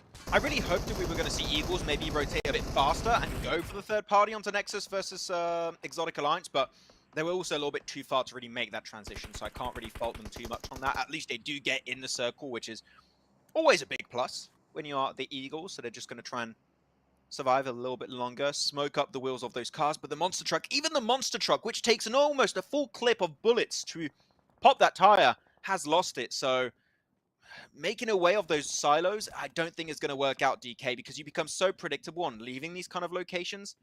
I think that we might be looking at the end here of Eagle Esports in the very near future, as Phase 6 is just around the corner. Yeah, it's going to be a tough play, but best of luck to them. Also curious to see exactly what Team Alpi's duo is going to be able to do. Well, actually, they've got a triple, right? They still have 3 players up. But we find them very close to where the zone ended yesterday. Now, maybe this is a bit of a preemptive setup that they've got going here, just in case that zone is going to be popping towards them. But also, we still have quite a bit of congestion held over on towards that southwestern side of the zone. It is going to be interesting to see on the southwest, as you said, where Rush are going to fight, because currently they're not the one dictating the fight. They are not in full control of their fate. There's going to be 4 Romanian boys that are in the circle, a little bit deeper in Los Leones, but south of the road, compared to Rush that are north of the road. So right now there is a very big leapfrog opportunity for Rush. I'd like to have the POV of the camera maybe shift there, because I think that is the biggest incoming fight that we have to pay attention to. But we're just going to linger on this fight a little bit longer of Eagles versus the side of Exotic Alliance. And I'm seeing UMP-M4s load out, so just some decent fighting mid to long range, especially with that M4. Gonna have some nice presence, but not sure. I didn't see. How did he get knocked? I'm not quite sure, but they're going to be looking for that flush, possibly. He tries to go for the res, and that's going to be the double whammy for Eagles. And now down to 2 players. They are again going to carve their way to victory. Striker, what a spray transfer on that M4. Now, down to 2. 1 player's going to have to go for the first aid. This is their prime time to rotate in this POI. Yeah, phenomenal approach coming through here from Eagles. This is going to be a tough one, though, because they still have the side of Mumia that could bring in a little bit of that difficulty into the play. But it's going to be Exotic Alliance now. Mori just rushing forward to bring the team back on their feet. But how's this one going to play out? Because Mumia, they've spotted a bit of an opportunity, and they are going to be trying to reach in as aggressively as they can. So I've been looking at this circle for the last few seconds, ADK. The dead center, all those middle buildings, unoccupied, left completely vacant. There are so many opportunities for teams, even like Eagles, that are technically in a bit of trouble because of their current position. There isn't in circle, they have to go uphill. If they had cars, they could transition there. I just don't think they have any remaining. Definitely not the monster truck. That one is just rendered absolutely useless, but Striker's got that car in front of him. He could try and maybe use it to go for the wide eastern wrap. Well, Rush, we talked about that fight earlier, DK, you spotted it out. This is going to be a big fight with a lot of repercussions on this game. And 4 Romanian boys in shambles, losing player left, right, and center. Yeah, this is going to be a tough one. No. Definitely a tough one as Sarah follows through. That is right. KG now getting dropped right on down. 4 Romanian boys trying to keep themselves in the fight. But a good approach going through from Sarah. Definitely helping to alleviate quite a bit of the pressure here. But Shoom's going to watch out these nades. Going to pop right alongside them. Will it reach? Oh, Shoom though. That was close. That was way too close onto Shoom. He's got himself that molly too right. Did he chuck it right? Oh, I think a little bit too short on the throw. Does go nicely behind the wall, but unfortunately not close enough, it seems. You can see in the picture-in-picture the fight of also Exotic Alliance is going to be unfolding with Eagles, but nice spray down with the Vector power right now for Lawrence. And instantly going to get into the car, go for that first aid kit, so he can just give full assistance to his team. And now that's going to give a really good off angle for his squad. They can just collapse around Rush thanks to Lawrence's fight. And Shoom will be the next to fall. Only Poker is left stranded as a solo. I mean, you got to give it up to Rush, though. They are surviving much better in today's Miramar. So things are looking up and up here for them. But are they going to be able to get themselves out of this very, very sticky situation here? Poker going to have to hope that the PUBG gods will be smiling down upon them. In the meanwhile, 4 Romanian boys. Decent basing here. 2 eliminations up already. But once they clear this position, I think that it will give them a little bit of an opportunity to just reassess the situation, come through with another quick repositioning in anticipation of that zone closure that is going to be appearing in the next 30 seconds or so. But Poker definitely trying to just hold on for as long as they possibly can. Maybe they could still be a bit of an opportunity, but Royal... Ooh, I actually thought Royal spotted them out. I don't think you want to really take that fight, because if you do fully engage onto Pokat, you're making yourself vulnerable to Teams North, especially God's Ultimate. And I think Team Alpi might also be looking that way. So it's just, you know what? He's not a threat. He's never going to really cause a major issue. Maybe Lawrence can get a sneaky angle there. But you see exactly, he tries to peek, and I think it's Eagles that are taking a shot from a distance. They're just going to clear up the job for you. That's it for the team. Rush will be eliminated with the typical 4 eliminations for the team. If they die, pretty much as always with 4 eliminations, they eliminate one team and then they die. But Bunny also going to be in the very own fight. I'm seeing a tier 3 helmet on the ground there. Maybe a decent upgrade for you, Recent. He's not going to loot it up. He's just going to go for the nade play in first-person mode, which is always the better way to do it. Pick up that third. Come on. Level 3 helmet! I don't think he saw it. Unfortunate, but could have been a good pickup. Just avoid those pesky headshots from Eagles around the side. As Alpi now having to defend against God's Ultimate, DK, that is not going to be an easy fight. Because Leon, in particular, with 2 eliminations, looking pretty frisky this game. Why frisky? I don't know. Ooh, who knows? Who knows? Oh, yeah. But Max, we're going to find out very, very soon exactly how God's Ultimate are going to be looking to follow through on this one. As we do see Moxito slowly just trying to get themselves patched up. But Rogo, even though they don't have an island this time around, they are going to be looking to mount the aggression here. But still such a tricky play to be had as Buddy comes through. But there we go. Rogo gets cleaned up alongside their team. Moxito now going to be trying to hold on. Never mind. Rogo's still on their feet. I thought that was Rogo's end. Oh, but that is the end as Moxito locks it through with a beautiful AKM spray. Oh my word, with the silencer, not cheeky or sneaky at all, but still gets the job done, nicely executed. Bunny though, we're looking for the third party, but that smoke was just keeping him alive for so damn long. The Eagles, DK, what a match from these guys, able to clear all of Exotic Alliance the way they've done it, and now, because they were able to loot up, look, they almost got 300 bullets on the M4 here for Marceau. He's just going to rain down absolute hellfire on these squads. And just trying to slow down their initial approach. And with 4 players alive, you know that they're going to have one hell of a zing of a match. The 2-2 currently with the Yuxi again here. I'm seeing a lot of M4s, which, you know, can't argue against. It's fine, but back in Sins, trying to get that nade, that could be a great opening knock. Yeah, but I like the approach coming through here from Eagles, right? I'm just going to be looking on towards the zone because if that zone shifts south, that is going to be a very tough play for the Eagles to kind of claw their way through. But I understand what they're doing right here because they're trying to alleviate a lot of the pressure should the zone shift towards that southern side. I mean, if it stays north, they're just going to go absolutely crazy on the rest of the lobby, and this could be exactly that opportunity. Fortunately for Eagles, not a super aggressive shift coming through from the zone. I mean, DK right now, if they can eliminate Mumia, there's actually some crates they can play, or like some little sheds they can play in the open, which there's not going to be any off angles. They could play it to its full potential. Right now, Eagles, main focus, eliminate Mumia, transition to those little sheds, and you might have an opportunity to go the entire way this match. Though, you mentioned the southern side here, DK. The circle wasn't quite in their favor, so they're going to have to start to crash on one another, go for those engages, and Big Baby is still suffering from their position where they can't transition away from it, at least not easily. They have to clear off all Vengeance, all 4 Romanian boys if they want to have a chance to reach a podium finish. Whew. I mean, talk about a hot and spicy zone. That is exactly what we've got by the bucket loads. Still 20 players up. And this could essentially swing in any which direction from this point. I mean, Vengeance smacked up center. Good compound to hold on to, especially looking at how the other teams are situated. But, I mean, Eagles, they're trying to do the most here with what they've got. The blue zone is going to close up yet again. And I think this coming phase is going to be, well, obviously is going to be the final opportunity because it's stage 9, right? There's no more circles after this. It's only going to be that blue. And I'm not quite sure if these teams are fully prepared to, you know, sip on a little bit of that blue juice. And we saw also Vengeance, they are still alive as 4, but they have one player, Aka, 88, hopes to West. So he is giving some valuable information and off angles to his team. So he's just keeping tabs on pretty much a lot of those solos, like Moxito from Team Alpi, and even a duo of Bunny. He just wants to stay and linger in those crates. And we've seen how many times, DK, those crates can be impactful for a solo player. So sure, he's alone, but you definitely don't want to overlook him. He could be a major threat later on down this game. Though, with the cars, they still have them.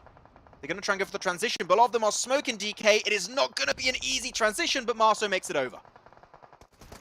Well, here we go. The push is going to be there. Marceau now going to have to try and get themselves properly patched as Vengeance are going to be looking to stay true to their name, looking to deliver a few of the utilities. But Marceau could be receiving a very dirty play there. Maximo going to be looking for that maximum effort as they push through. Again, the zone not giving them a lot of opportunity, but now Eagles getting absolutely devoured. It is up to Yuxi, but up goes Vengeance and Moxito getting the clutch, but the blue. Oh, the blue is doing so much damage, and Eagles, unfortunately, will not be able to go further than a top 5 position in this game. Really good attempt, but unfortunately, those buildings, they were not able to make that transition quickly enough, and they lose players in the process. 4 Romanian boys, though, still trying to leave Los Leones itself. But Big Baby, I'm surprised they've been able to fight so efficiently here, taking the fight to Vengeance and 4 Romanian boys at the same time. Big Baby might be the unsung heroes of this match, DK, and snatch away a chicken dinner from the other contenders in this match. But Vengeance, with all the action coming their way, they need to hold down the fort. Well, I mean, Big Baby in very familiar territory right here, coming through with those 6 eliminations up. Now trying to push their way on in, as they do have that first initial knock getting played into the side of Baban. But Dennis and the rest of Big Baby, oh, now gonna have to double down on the efforts. Up goes Marin with a beautiful bit of strafes, trying to get the DBS shots on point. Nice! But not managing to get it in. The 3rd time's the charm. And there we have it, Vengeance. Now swinging in quite aggressively, but still Bunny left with 1 player to make a difference. Are we going to have another solo win? Merciless gets 1. We know this is one of the top players for Bunny Esports. I'm able to get himself the double, get some extra damage onto Andres. I don't think they're going to go for the heal onto Sanhok here. Gets himself the first hit. Can he get it in time? Yes, he can. Can take the fight onto Marin right now, but he cannot connect the shot. And Vengeance, the Knights, coming strong and get themselves the second chicken dinner of the day in dominant fashion up north of Los Leones. I mean, what a play, what a situation. I mean, just meeting the challenge head on, rushing forward, swinging in with a vengeance, clutching that winner chicken dinner. I mean, what more could we have asked for, right? That was, I think, a very, very good utilization of the space and the zone coming through from them. I love how quickly we have these match rankings every time. We can just see exactly how many points were secured. But Vengeance with 18 points on the match. And the way they transitioned, and I also mentioned DK Akka's off angle, it was very valuable for Vengeance to get that information and see which teams were going to pose major threats to their position later on down the game. So yeah, I mean, these are teams that I'm not really surprised to also do well in this match, like Bunny, Eagle Esports too, but Big Baby in particular, DK, what a transition from the east of the city. I really counted them out of this game for majority of these last few circles, and yet they prevailed and snatched away 9 eliminations in the process. What a game from those guys, and 6 eliminations for Big Baby too. Like, these are really good transitions from those two teams. Yeah, I mean, I gotta say, the transitional play coming through from Big Baby, as well as the consistency when it comes to Miramar, it's difficult to fault them because they've shown that coming through last chance. They showed that yesterday as well, so no surprise really to have that come through here. But unfortunately, Kazama not having the finish that they would have liked. The same could have, of course, be said there for the side there of BRX, but as we know, it's match 2. Right, Miramar, it's done, it's dusted. The teams have now the remaining matches rather, to try and bring in those improvements. And look, I feel bad for having to bring back rough memories already in this match, DK, but Nexus, again, they had such a strong position, a little bit too split, and they made themselves vulnerable to Exotic Alliance, and by doing so in the process, Eagles then see an opportunity to go for those 2 eliminations. So it was such a strong position that 3 teams, even potentially 4 teams, had to gun for that spot. So Nexus, when they are in this position again in the future, if it does happen once more, who knows, maybe tomorrow, we'll see. Just hold down the 4 as a 4-man, stacked on one on top of another, I think would be the better approach. Though it was a rough transition for Eagles regardless. They couldn't quite make it work out, but still, what a match. Like, they made the most out of a tough transition in the later stage. I mean, that's where it counts, right? It's all about making the right decision at the right time. I mean, you could make the right decision at the wrong time, and it's not going to serve you whatsoever. So, you know, you got to give credit where credit is due, and that was a really, really good utilization of the space, the opportunity, and the timing to, of course, secure a glorious winner chicken dinner. But, of course, as we know, right, next up is going to be a bit of an opportunity for a bit of that Sanhok action. Yeah, are we going to have the Rogo Island finished, DK? Well, we're going to find out right after this break.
band in. Woo. Well, alright. Yeah, they want me to fit in, but I can't. I'm too different with it. Too advanced to think. You know my intuition. I got bars and ink, but never in a prison. Too far gone, never gonna sit and listen. This is optimism mixed with the best. You get it? What you're seeing is a beast in the flesh. I'm vetted up. I don't need to try speak for the rest. Always keep it abrupt. They wanna keep it a mess, you know. This is what you get when you're sitting as a vet. But everybody know that you're a threat. With the rest, let's go. We won't fit in your box. We don't quit, we won't stop. Ride us all to the top. We won't fit in your, we won't fit in your, we won't fit in your box. No, we don't quit, we won't stop. No, ride us all to the top. Whoa. We won't fit in your box. No.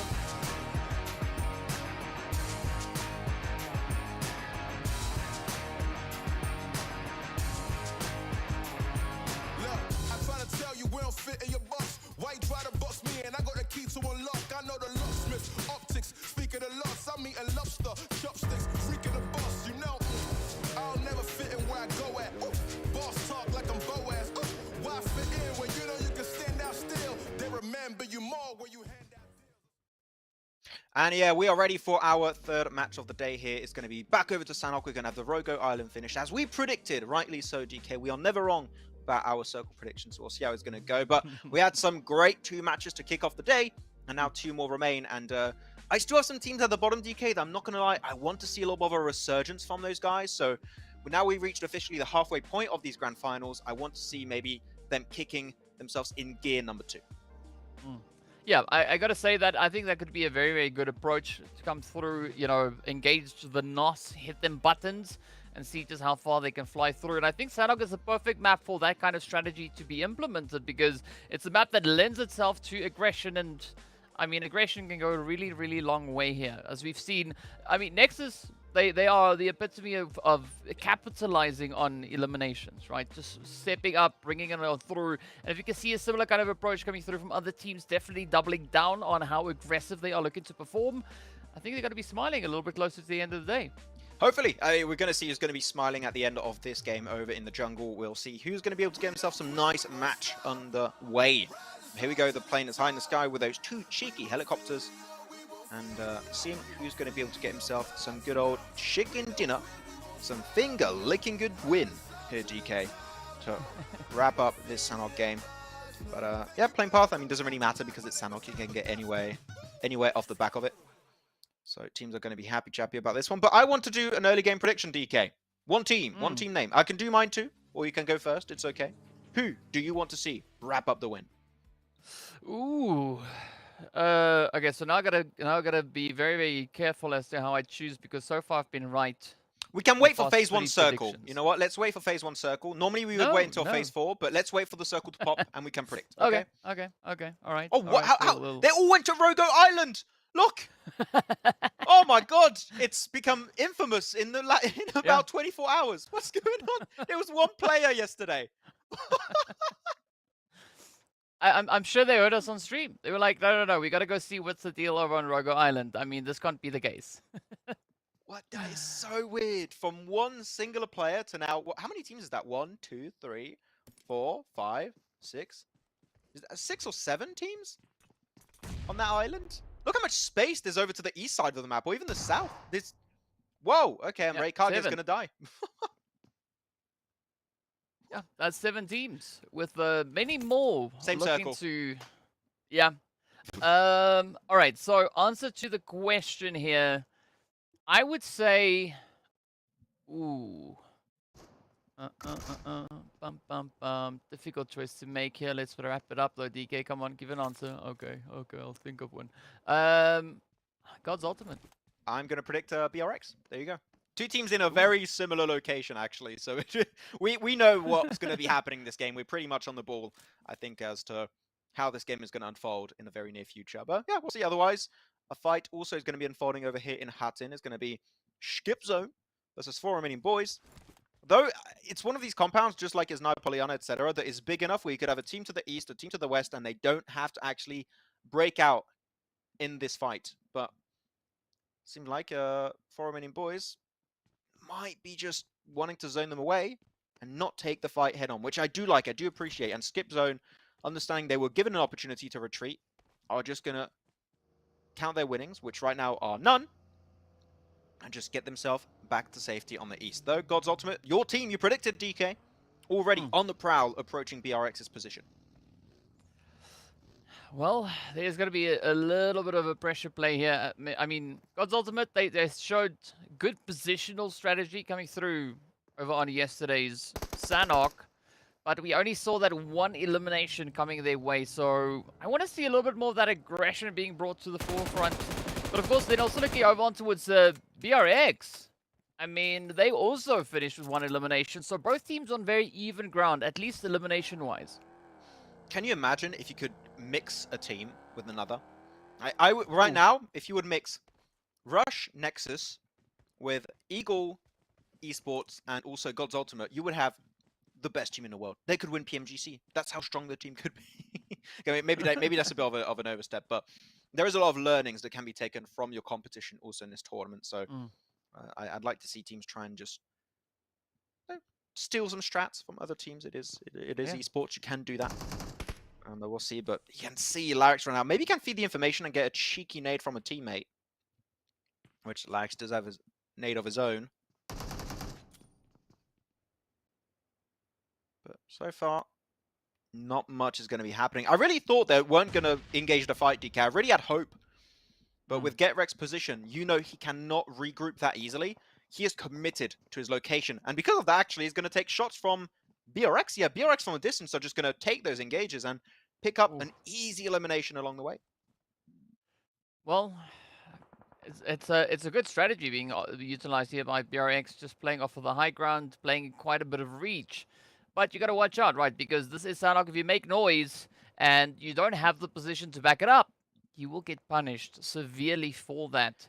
In the meanwhile, Romanian boys and, of course, Scriptzone are still going to be holding nice and steady. God's Ultimate and BRX going to be doing a little bit of this and that as they look to see who will dare venture up the hillside. And, of course, we can see already Rush starting with a bit of an approach. But it does seem like God's Ultimate are opting for a rather wide 2-2 split to come through. Very early cross from Trifecta, actually, from Kazama and also Rush, as you stated. So they're already going to be on the move. Looking to get to these little compounds southeast, actually, one said not north, southeast. And Kazama are looking to get close to God's Ultimate, which that is a very early approach. But luckily enough for them, Rogo is alone. No way in hell the rest of God's Ultimate will be able to regroup on his location. So Rogo is just locked in this fight against Kazama, it seems. So he's not going to have a great next 2 minutes. He's going to have a tough time.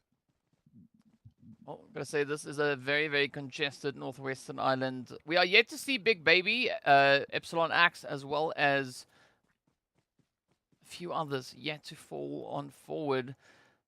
But again, right, how are these teams going to be looking to utilize the available spaces? It does seem like Kazama are going to be turning their focus over on towards Rogo as they want to take claim of Rogo's Island and assert themselves to some extent. But again, a little bit of that utility play. Rogo very, very isolated. But looking at where the rest of the team are situated, I don't quite know if whether or not they'll be able to actually rotate up, especially seeing that BRX is sitting right in their way. Whether or not that's going to happen, I'm not too sure. But that fight, it's still happening and unfolding in Hatin. So Scriptzone looking a lot more aggressive than what we tend to usually see from this team, DK. Seems like they've woken up the beast inside. Lob of an aid, greatly cooked from Maximo 10. Sees Marin in a distance there. Will take a pesky shot. Not much will come off the back of it, but a nade is going to come out, but that's an easy nade. Easy knock. There you go. Some of the easiest buildings to nade are going to be those little sniper towers, so not much can do to escape it. And he's going to swiftly confirm it with a second nade. And that's going to be Vengeance's second. I know he doesn't get it, but it pushes him out, so he gets that confirmed. 2 eliminations up to the tally. Oh, speaking about tally, though, it is going to be Scriptzone now looking to get right now to business. Yeah. And, of course, now, at the expense of 4 Romanian boys as they get the wipe, and they did not lose a single player. Oh, Scriptzone just squipping on everyone. But Team Alpi want to just get a little bit of glory for themselves. It seems here Thank was the with the M4 with the carded sight, I think it was. Just here's the fight happening in the distance. Knows a lot of knocks were unfolding, so maybe they're not as a full squad. I'm probably thinking he's expecting, but unfortunately for him, Skip Zone, the entirety of the squad did get the res, so I don't think Alpi are fully ready to take on 4-on-4 fight here. But the circle, they're still in the circle right now, so this fight doesn't have to break out just yet. But Team Alpi, once they see an opportunity to go for the fight, they might want to fully send it in. But they are wrapping northeast, so they might just let it be for a little bit longer this match, which I'm happy about. But though the circle did move once more, DK, and it is taking a bit of Rogo Island out of the equation. So teams who are on the west are going to have to think of their next move to play this Phase 2 into Phase 3 transition. It's going to be a tough play. I mean, especially looking at the vast openness that we have situated towards that eastern side of Zoran. The teams, I think they are going to be quite reluctant, especially now to move into that territory. But of course, Big Baby and Epsilon Axe still to commit as we see them holding all the way over in towards Ruins, which is, I think, sometimes a little bit of an interesting strategy for both teams to go at here. But, I mean, they are within the zone. But the blue is going to start to move on forward, and maybe Epsilon Axe can have a bit of a gatekeep opportunity down onto Big Baby now. It's going to be the case. I'm, though, at this very point, DK, looking... I was going to say looking at Nexus. We're going to focus on Dennis here because, yeah, he's... No, there's no way you make that transition actually work out. It's so weird to have this fight happening on the outskirts of Ruins at this stage, especially knowing there is no way in hell it's going to end on the southern western island. So it's a weird early commit, but Big Baby going to lose Dennis, which usually is the last survivor of the team, but not this time around, it seems. But Epsilon Axe, we know you guys can take this fight. That's cool. I want to see you guys survive longer in the game. You should not be lingering here for too long. You need to be on the move for the circle itself, getting a strong position, not trying to go for the late rotations. It's just not going to be efficient in a lobby like this that is willing to be so aggressive. So without Cars 2, in the open terrain of Ruins, just... got to be careful to not get backstabbed by Big Baby's remaining players, as it could be a bit tricky for them. And Skip Zone meet an unsavory ending to their game as they get picked away by Team Alpi. Yeah, it's an unfortunate play coming through there for Team Skip Zone, but in the meanwhile, the pushes are going to come through from the southern side. Epsilon Axe trying to climb the hill. You know, you gotta give at least 5 points for effort, trying to get themselves up the hill. But I mean, Epsilon Axe, they still have quite a bit of a way to go. They are going to be pulling into quite a congested zone here, and especially looking at the kind of spread that we've got held on towards the northwestern island. This is where I think maybe a little bit of a preemptive positioning could really benefit any of our teams holding on to the terrain here. Speaking about preemptive, though, it's going to be Nexus trying to double down with a bit of that utility play onto the side of Yuxi, and a beautiful bounce coming through from Redox. I love this engage from Nexus here, DK. It is such a strong position. It's a fight that is worth taking against Eagles. And actually, from the looks of it, they're just getting themselves a flawless fight. Nexus just absolutely obliterating the Eagles. Sent straight back to the lobby. Though, what the hell is Kapahala doing on the other side of the river? I'm not too sure, because he's going to have a tough minute to regroup and reposition with the rest of his team. But if he's able to do so, Nexus should be, again, DK, 2 games in a row in the strongest position on the map. It's just, can they hold down the fort when other teams see an opportunity to go for the breach? Yeah, I mean, it's tough to argue that Nexus find themselves in good positionings, but as you said, it's the defense of those positions. That's where things become a little bit challenging at times. And speaking about challenges, though, I mean, they have still quite a plethora of teams that they're going to have to potentially keep an eye on. But fortunately, their situation over on towards the eastern side of Zoran will allow them a bit of an opportunity to take it slightly more relaxed, as opposed to what we have happening over on towards the southwestern side. Because essentially, like 3/4 of the lobby are situated right in this region. Yeah, there's a lot of teams that are just going to be on top of one another, DK, as you said. So some fights are going to break out. I'm looking at Epsilon Axe. You are in such a tough position to move away from. What is going to be your game plan? You could, technically, which is what I think they are doing, going for the wide wrap southwest into the northwestern side of the map. The thing is, you're getting close to Camp Alpha. And Camp Alpha, if a team is there, which is the case, there is going to be Mumia Esports, they're just going to laser you down the moment you are in their scope. So you better be careful how you move up, because behind them, there's Big Baby too. They're just getting crunched upon DK. They got cars chasing them down. They got Kazama to the east. They got teams north. They got teams everywhere. And to the west, there's a little above that blue juice DK, as you would call it. So I am not too hopeful for a successful Epsilon Axe game. That late rotation, again, is coming to bite them back in the butt.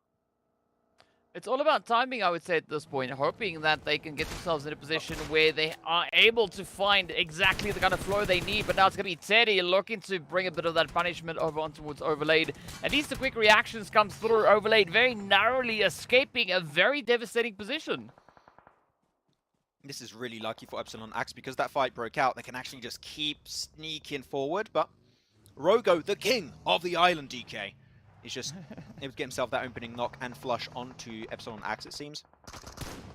But we are seeing Big Baby understanding, okay, we can't fight Kazama anymore. We can go for the rotation north of Trifecta, but there is also Exotic Alliance over there. So there's no options for Big Baby. You have to go for the full-on breach and commit to it, or otherwise you have no solid, easy rotation for you to execute. You need to take these engages.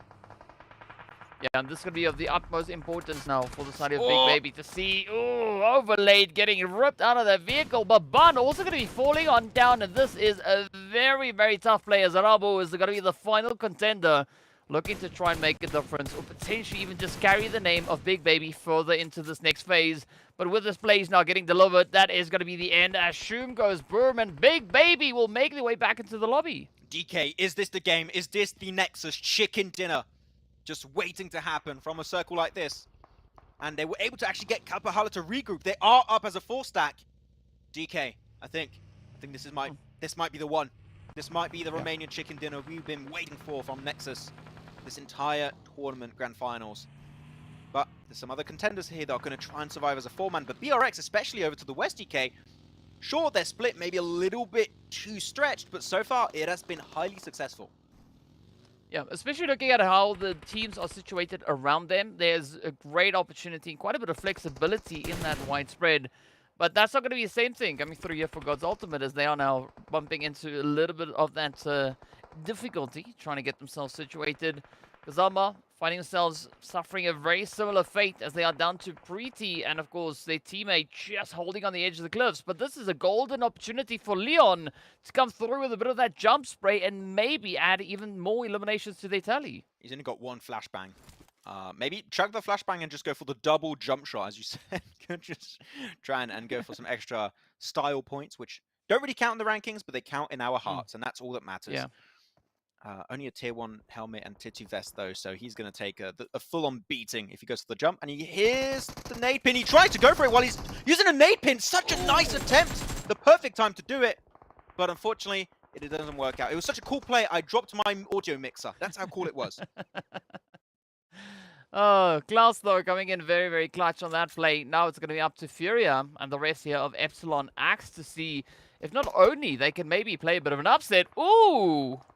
Upset has been had as Exotic Alliance comes through with an exquisite reach across the way.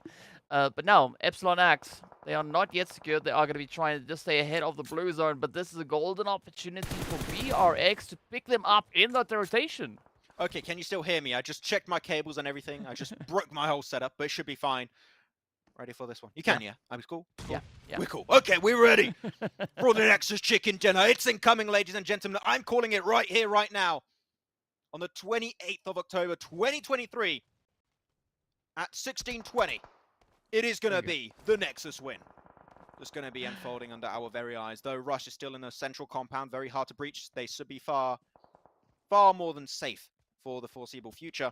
And the circle shifts, and look, that is such an easy entry point for Exotic Alliance. If they know that compound is free, they could easily send it DK and hope for an easy podium finish minimum. But Nexus and all the teams over on that mountain on the west got to start thinking, how do we get out of this mess? Because unfortunately for them, there's no easy way for you to make that transition work out. I mean, it is a mess, right? It is a very, very daunting play that is lying ahead of our Western position teams. But let's see, maybe Furia can get a superior nade into Vama. That could be the opener to alleviate quite a bit of pressure, especially seeing that there's just one player, one elimination hanging around on the edge. My prediction might fall through the mat, but you know what? That is okay. But Epsilon Axe, ooh, yep, they come in swinging, and Yikes. that is it. They now possess control of the southwestern side of zone, but they're still on the mountain. I am so impressed that Epsilon Axe has been able to survive for as long as they have, DK. And this is mostly because they saw the fight happening with Kazama, God's Ultimate, etc., waited far over in the western side, in the wings of the fight, and when they saw their opportunity, they struck, they started moving forward. I still don't think they're going to be able to do anything else in this match because, I mean, dropping off that literal cliff is just not quite an easy rotation. It's not even a rotation, it's a downtation. You just fall down to your death, pretty much. I'm just not expecting anything right now. But Tornado does get knocked away. Furia and Gohan will make it out, but Gohan also, again, just sprayed down by Rush. Should be normally the next natural downfall for the team. But Bunny, able to make over to Nexus. The fight should be breaking out up northwest also. Yeah, I mean, Bunny definitely on the safe side of this hill. It's safe position-wise, but it's not safe against twist. the side of Nexus. Up comes the push, though. A very bold play. Gotta watch out for those plays. But Nymphex now definitely gonna try and clutch up, but Exo plays the DBS, and down they go. That's it for Bunny. They lose one, they lose two. And that's going to be the end of this team. Epsilon Axe also couldn't make that transition. But Exotic Alliance, DK, have been able to make it to that central compound. They scouted it. They saw it's free. Called it home. Great execution. Great move from the squad.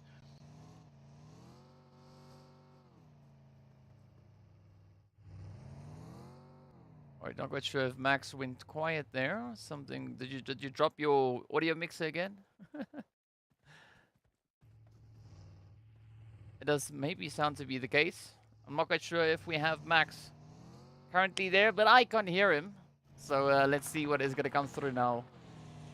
As we are going to be looking to push on forward. Yes, Max is indeed taking a quick timeout. Pishi went down. Meanwhile, it's going to be up to Vengeance. Oh, Marin now trying to pick up a bit of a play as Nexus come pushing on forward. They want to try and get themselves situated. And in doing so, clear out at least the northern expanse of the zone. But they're still going to have to work their way through Vengeance, as we saw previously from Vengeance. They are willing to put up quite a bit of a fight to keep themselves in contention. But Nexus, I like this kind of flow that they've been able to establish here. They still have all 4 players up. They've got those 7 eliminations in the bank. And now you can see them just looking to rip into the side there of Rush as they do pick up the trades. And Rush down to Poker again. We did see this happen over on Miramar. So Poker should know what is at stake. Exotic Alliance, though, holding on to a very good situation here. Beautiful bit of hard cover, but of course it's all going to come down to how this Nega zone is going to be shifting up, right? Is it going to take us north? Is it going to take us south? If it moves down south, this could be the ticket for Exotic Alliance. But Nexus is going to do everything that they can. Hey, I'm back. To try and ensure that they get themselves that winner chicken dinner. Vengeance holding on to an interesting spread here. We got Aka situated up in zone. Andre and Marin. Gonna be looking to see if they can maybe oppose Nexus. A quick nade getting let loose as Andre tries to pick it up, but oh, Kapahala getting knocked right on down.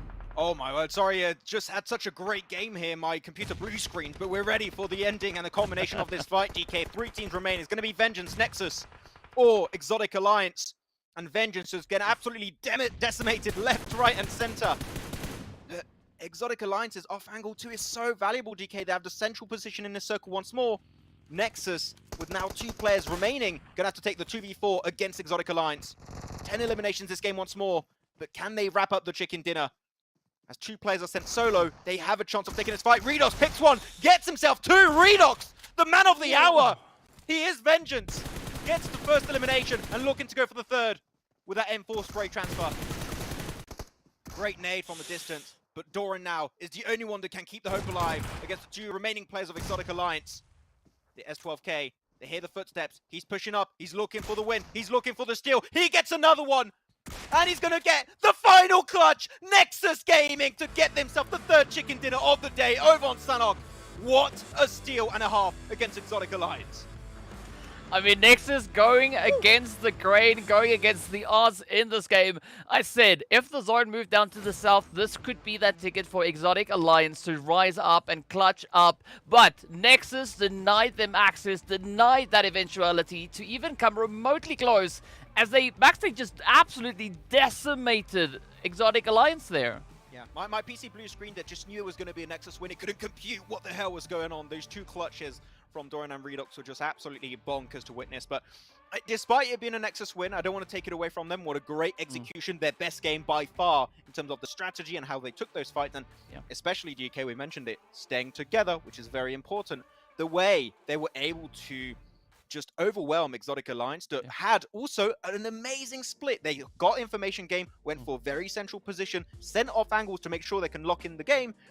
There's one unfortunate mistake from Exotic Alliance though. They sent 2 players against 2 other players. You're rendering your 4-2 man advantage pretty much useless by doing so.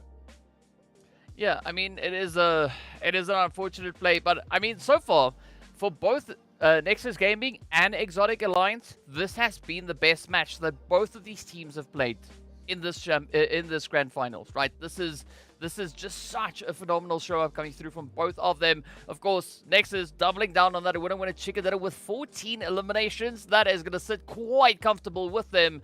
But BRX as well, coming through with 8 eliminations, a very aggressive showing here. This is especially good because Eagles have not got themselves those big flashy chicken dinners yet, right? So that allows Nexus to close their gap pretty significantly. Though, heading over onto the second page of these overall rankings, Eagle, there you go, 1 elimination only this match, so not going to be able to really fully defend that top spot. They had really good cushion set up for them in day 1, but with games like this from Nexus, it's fair to say that that gap is going to be dwindling to almost nothing. I'm going to check out some of the replays, some of these highlights, because DK, I want to see that ending fight again. Like, can we replay it 3 or 4 times, please? Because that was absolutely insane. I mean, that is, wow, that was just such an amazing performance. But you got to give it up to the teams all deciding to just cram themselves up into the Northwestern Island. It's like it was a team effort across the board.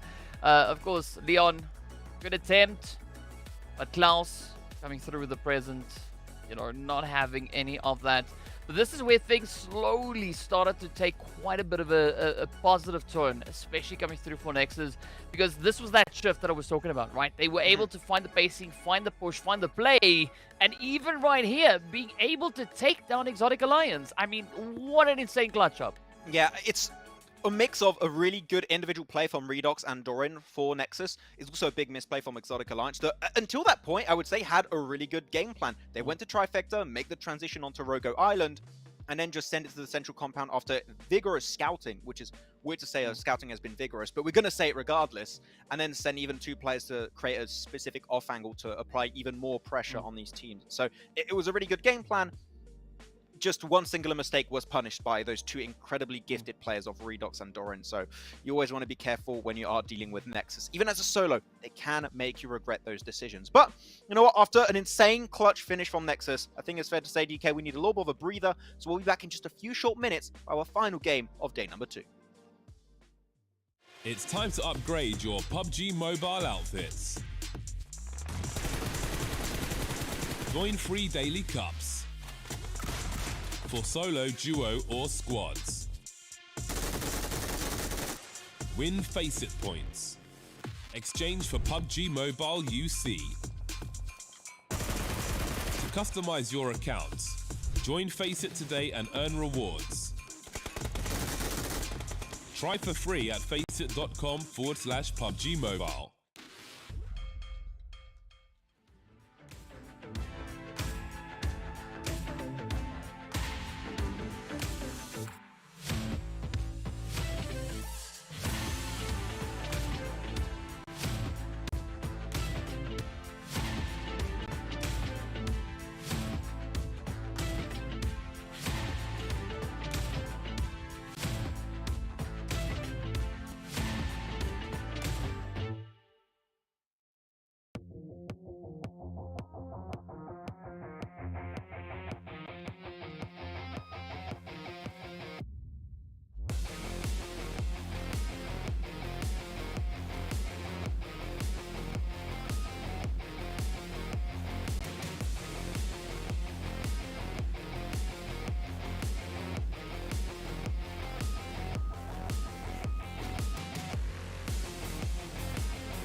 I still cannot compute how insane of a brutal chicken dinner that actually was coming out from Nexus Gaming in this previous game. If you did not see it, you might want to rewind a bit just to go check it out once again, and maybe put it on replay like 15 times in a row, and you'll just comprehend how insane of a game that actually was from the Nexus. But DK, we still have one more match to wrap up day 2 here of our PMCO Europe 2023 Grand Finals, and what a day it's been. We have had repeat circles, we had some teams that have been able to rise up to the occasion, and Nexus actually getting placement points. What is happening? We're in absolute shambles over here. I mean, what's also quite interesting is Eagles having a little bit of a tough run today. I Yeah. mean, they had a glorious performance yesterday, finishing quite aggressively. Today, we've not exactly seen the same kind of Eagle play come through here. Maybe there was they're missing a feather or two. Who knows? But hopefully this Erangel could be that opportunity where we see them really look to bounce back and claw their way even further into those points. They at least got a few decent points earlier on Miramar, which keeps them relevant for a race for first place, which is also something we have to keep in mind. But when you have Nexus getting high eliminations and now getting placement points, it is going to be a bit tougher to maintain that position. But you know what? We're going to have to see how things are going to be wrapping up today, DK, as we head on over back to the good old trusty trial and tested map of Erangel. And see who's going to be able to get himself this one. Are we going to have a Northwest coastal line finish? I hope not, but it could. It could end up going that way. The plane is going to be a little bit more focused on the southern eastern edge of the map. So some teams not going to be too happy about that one. Yeah, it is going to be hampering quite a few of these initial drop locations, especially if you're looking over towards, like Georgia Ball, a little bit of Rozhok. Okay, no, never mind. Rozhok's still pretty accessible. But I think especially up towards Severny as well, it could result in some interesting adaptations being brought in here. But it's going to be a tough one, though. The team's got to try and make the best assessment they can, looking to get themselves situated also in such a way that they can loot up relatively quickly should the occasion or the need arise. But it doesn't seem like we are going to be having any major third parties potentially playing in here. I mean, we do have 4 Romanian boys and, BRX, very close. We're going to have the But that can Pachinki fight. change. Yeah, Pachinki fight is going to happen. I already see the 2 teams drop in there, so we'll see if TPS can bring back the heat and not lose a single player this time around. But I still feel like, I'm sorry to say, I'm going to be brutally honest, it's stupid. It's not worth taking this fight because, unfortunately, if you're any of those 2 teams dropping in Pachinki, you are taking a risk that you're not going to get much done in this tournament overall. Erangel, if it's like Miramar or if it's Sanhok, is not as impactful because you only have 1 of those maps per day. But Erangel, you have it twice per day. You have total of 6 of those battlegrounds unfolding. The fact that you're constantly taking a risk on 6 of those matches for the grand finals, unnecessary risk. But it doesn't matter. They don't listen to me. They will never listen to me.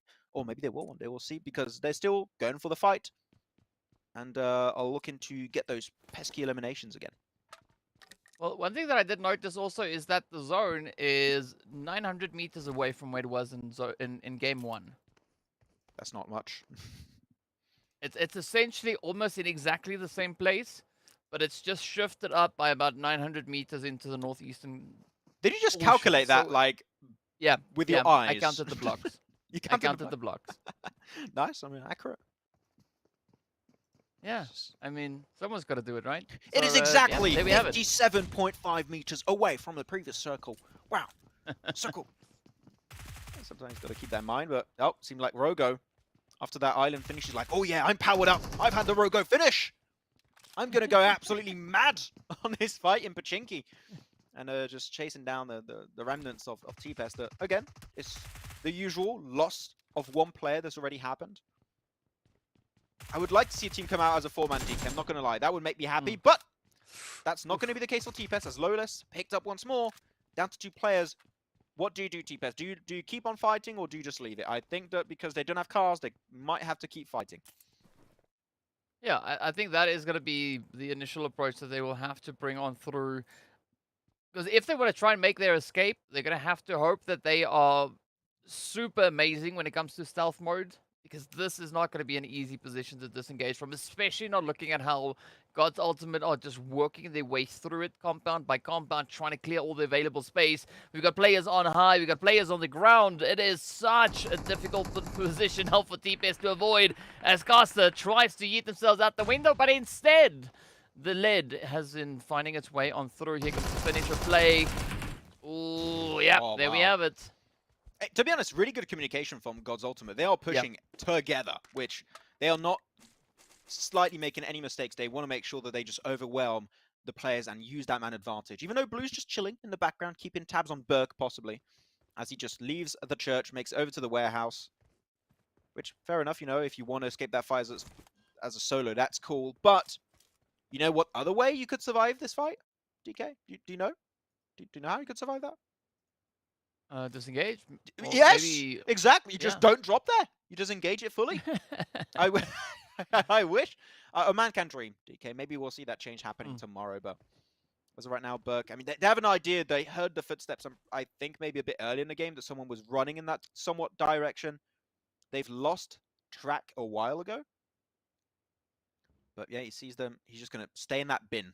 In the bin, chilling out. Yeah. If you can flush an elimination, that'll be cool. Because the moment they make on the road, he could do something with that nade, especially that nade. I think he has 3 nades. Yeah, he has 3.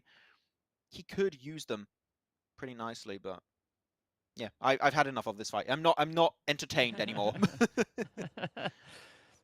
It's a very, very tough position here for Borg to try and do anything with it.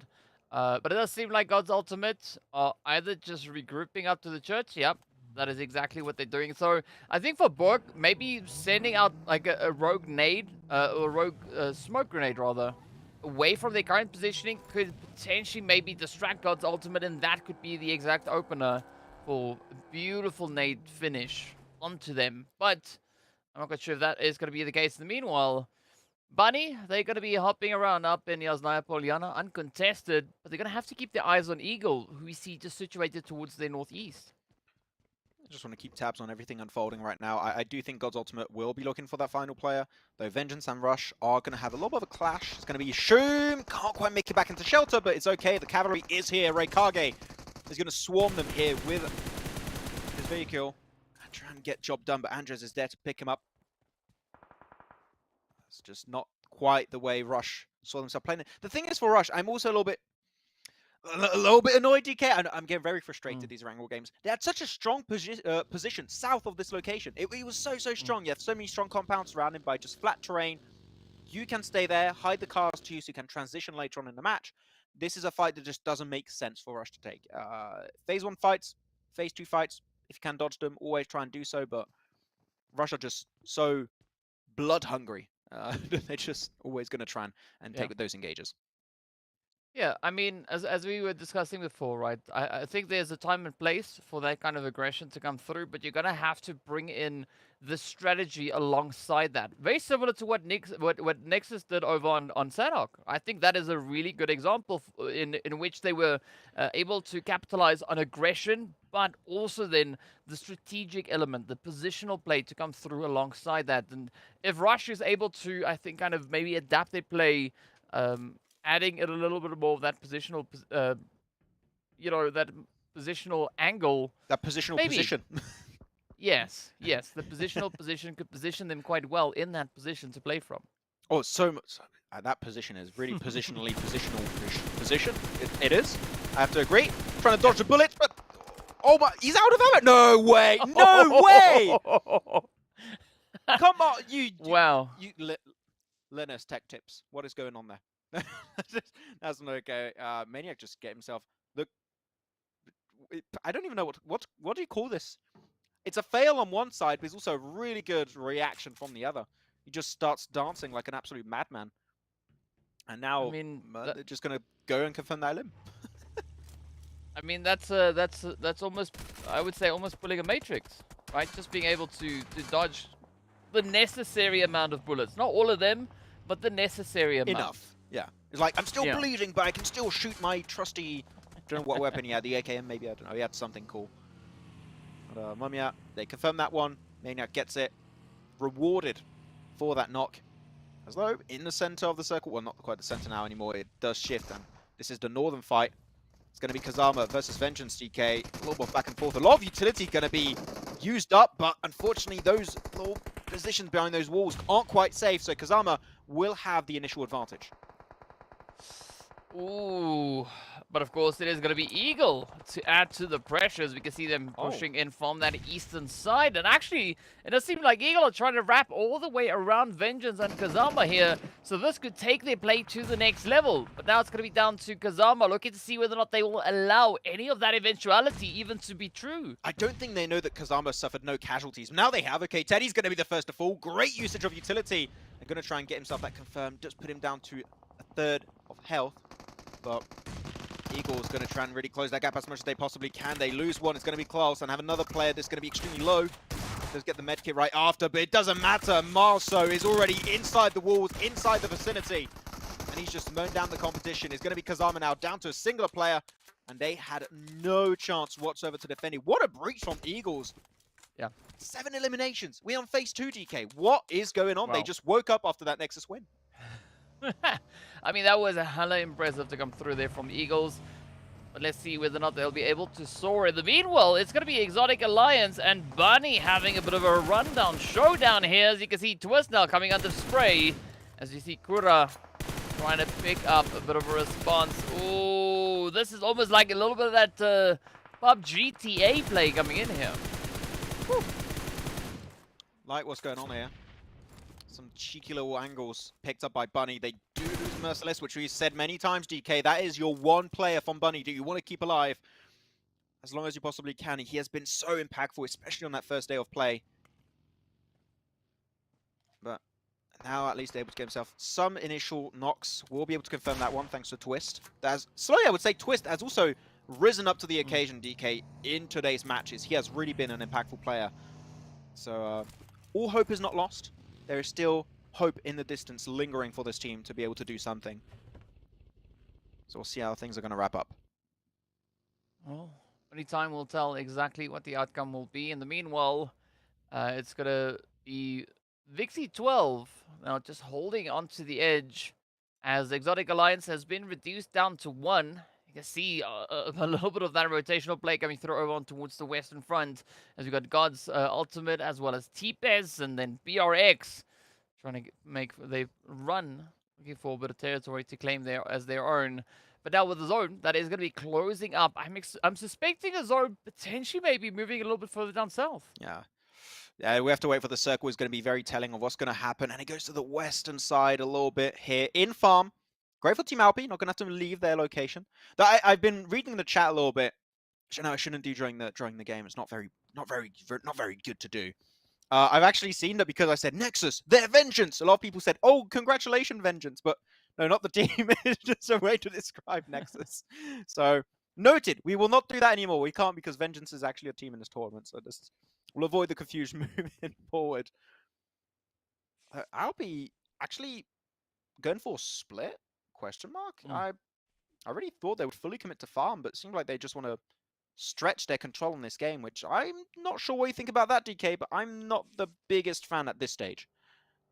It is going to be tough for the duo of LP down towards that southern side, but it does seem like they've now decided to rather hop in their vehicle. I'm hoping that they kind of reform back to the rest of the team because, yeah, being so divided, especially moving into these phases, it is going to be, it will potentially could be a very, very costly decision to make. It could be. Could be a bit of a tough one. Rogo just still looking to gather information on where Burke is. I mean, the thing is that by taking this fight, they know there is a player that remained. They only got 3 eliminations confirmed, right, DK? So they're like, okay, technically speaking, we didn't get that final confirmed. They should be a player just waiting in the shadows, trying to just ruin our opportunity for a game, which is what Burke is going to try and do. Though, in terms of meds, he only has himself 1 more first aid, DK, so he cannot afford to stay too long in the blue, especially because we're going to transition in phase 4. The blue zone might be the death of Burke if you can't find a car very soon. Yeah.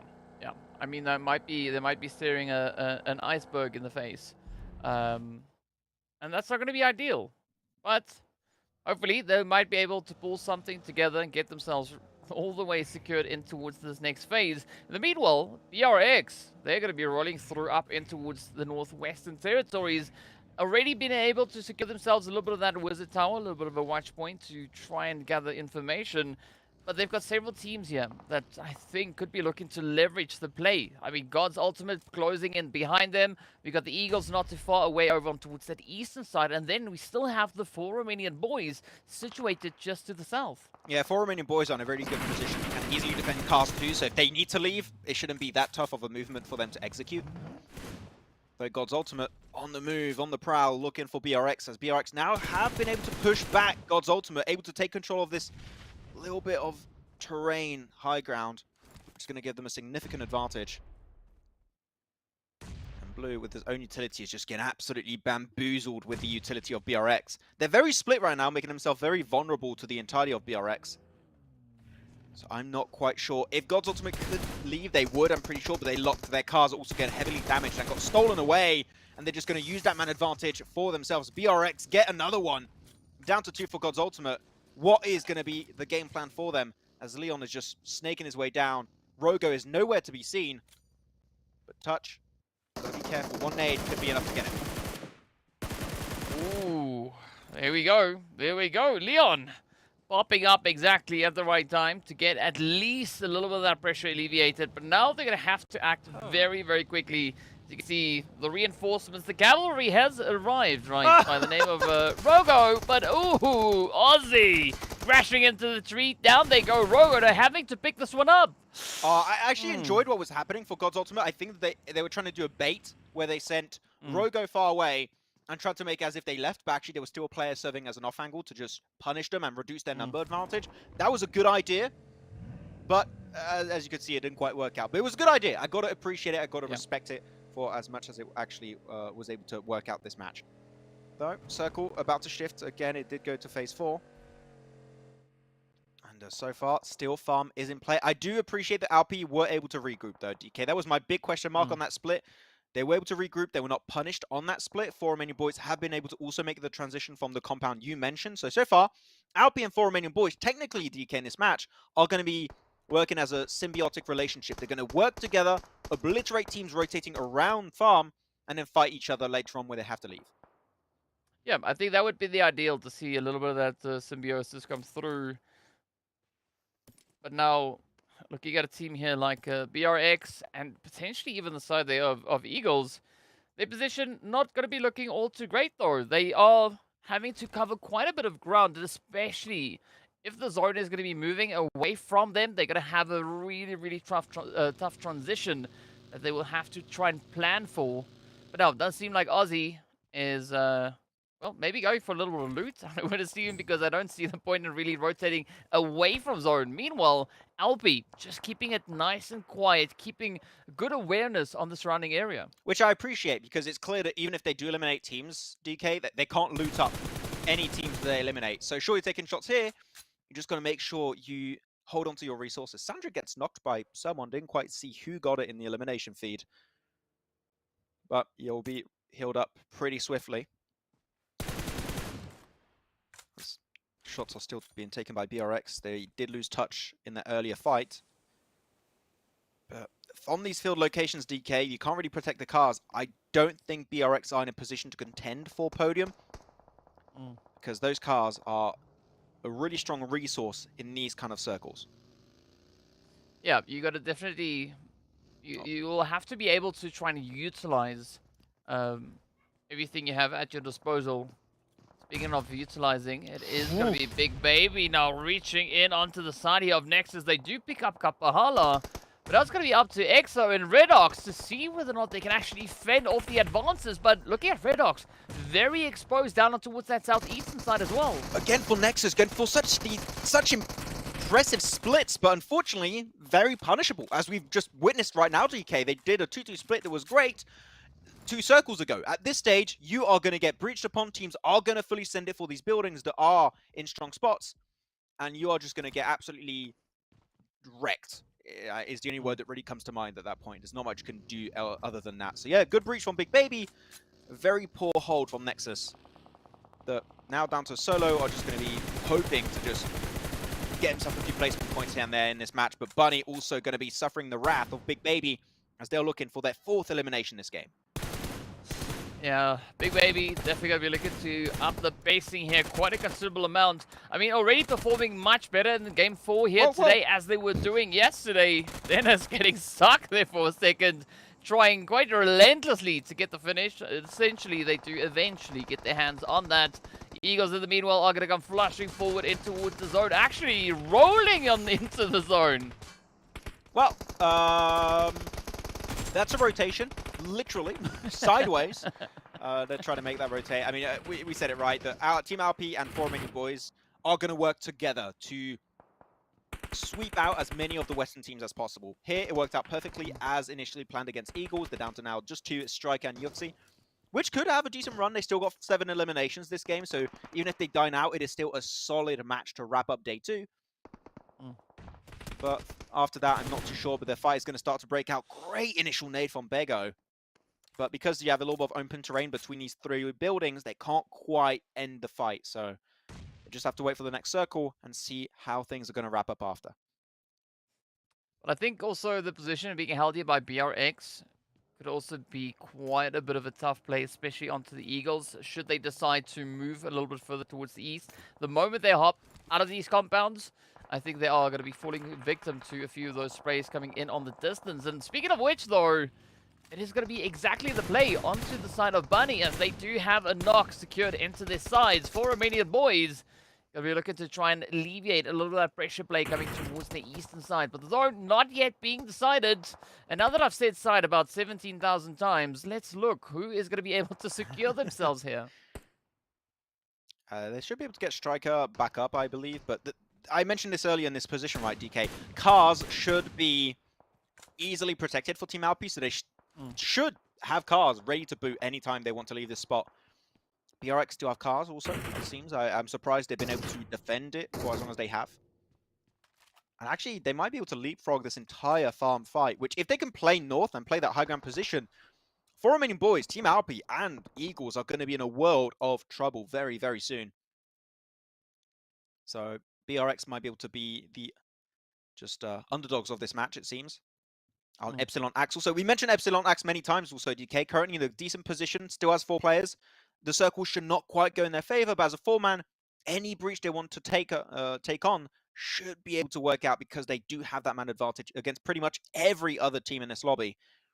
So it's all down to the circle now. And I think this play is going to be quite essential for both Alpi and for Romanian Boys, as it does pull in towards the north here. But I think the opportunity available is for both teams, right? Alpi and 4 Romanian Boys to try and secure a very strong footing approaching tomorrow's games. Eagle, of course, they're just going to try and deter a few of those potential gains being made. And if they, of course, are able to secure themselves those points along the way, that will just strengthen their positioning overall. Eagles are so happy that their building is still in play. Like, that is a great circle rotation for them. But you know that there's going to be a lot of now attention going to be focused in their direction, so they have to be careful on how they're going to hold down the fort as a 2-man. Again, it's only Yuxi and Striker, so not the easiest to defend as a 2-man. The Big Baby. Also, the thing is, I'm looking at 2-3 teams that could contend and it could be a real pain, that could be looking for breaches. It's going to be Mumia Esports, Epsilon Axe, and also Big Baby. They have the cars, have the numbers, have all of the resources they need to go for these breaches. As Nexus, the solo, Doran, he did a clutch in the last game. Can he do it once more against Epsilon Axe? They're just moving and leapfrogging west on this building. I mean, I think the approach here of Doran is going to try and simulate the presence of 4 players as opposed to just being a solo. But looking at this convergence now heading into their direction here, I think Doran might be running out of a bit of an opportunity because we've got Epsilon Axe on the one side, Big Baby approaching from the other. And then, of course, we've got Squip Zone also going to be trying to represent themselves as they, too, will be trying to head in a few of those plays. Come on. Come on, Epsilon Axe. I really want to see a strong game from the guys. The thing is, they're in the hot seat, DK. They try and leapfrog, which means a lot of teams are going to be focusing their attention in their vicinity. Big Baby in particular, with Squip Zone, also going to be taking their own fight. So Epsilon, actually, I want to see more presence from these guys now. They're seeing this fight happen. I want to see them push over to the east. I want to see them get involved in this fight and just put a dent in all of these squads as they try and cross this road. That would be the best play in my eyes. Overlaid also 4 eliminations in this match. Some good presence. As Bunny Esport just not quite able to weather the storm this game. Will be the next casualty. 9 teams still alive in this circle. A lot of solos, a lot of duos remaining, as that's going to be the end of the road for Script Zone. And now Big Baby can put 100% of their focus over onto Epsilon Axe. But Doran, I was going to say, has a chance, but no, he doesn't. Yeah. I was thinking exactly the same. I thought that Epsilon Axe and potentially Big Baby could find each other before Doran has been discovered, but as we know, that is not going to be the play. Urabu, though, coming through with a beautiful nade up into the side there of Furia. And now it's up to Frosty to see whether or not they can actually potentially fend off the advances coming through from Big Baby, because you can see, just looking at the way in the pacing that Big Baby is coming through into this compound, they know exactly that there is an opportunity for them for even more eliminations. We've been forgetting about BRX, though, Northwest. They have been completely forgotten about by a majority of these teams, and we said it earlier, they can just start to play that high ground position and start to stretch their kind of control on this game. BRX Esport could be in a very advantageous position. Though, their res did come on through. Big Baby, I do wish they had Molotovs, because it would be so good in these buildings with wooden floors.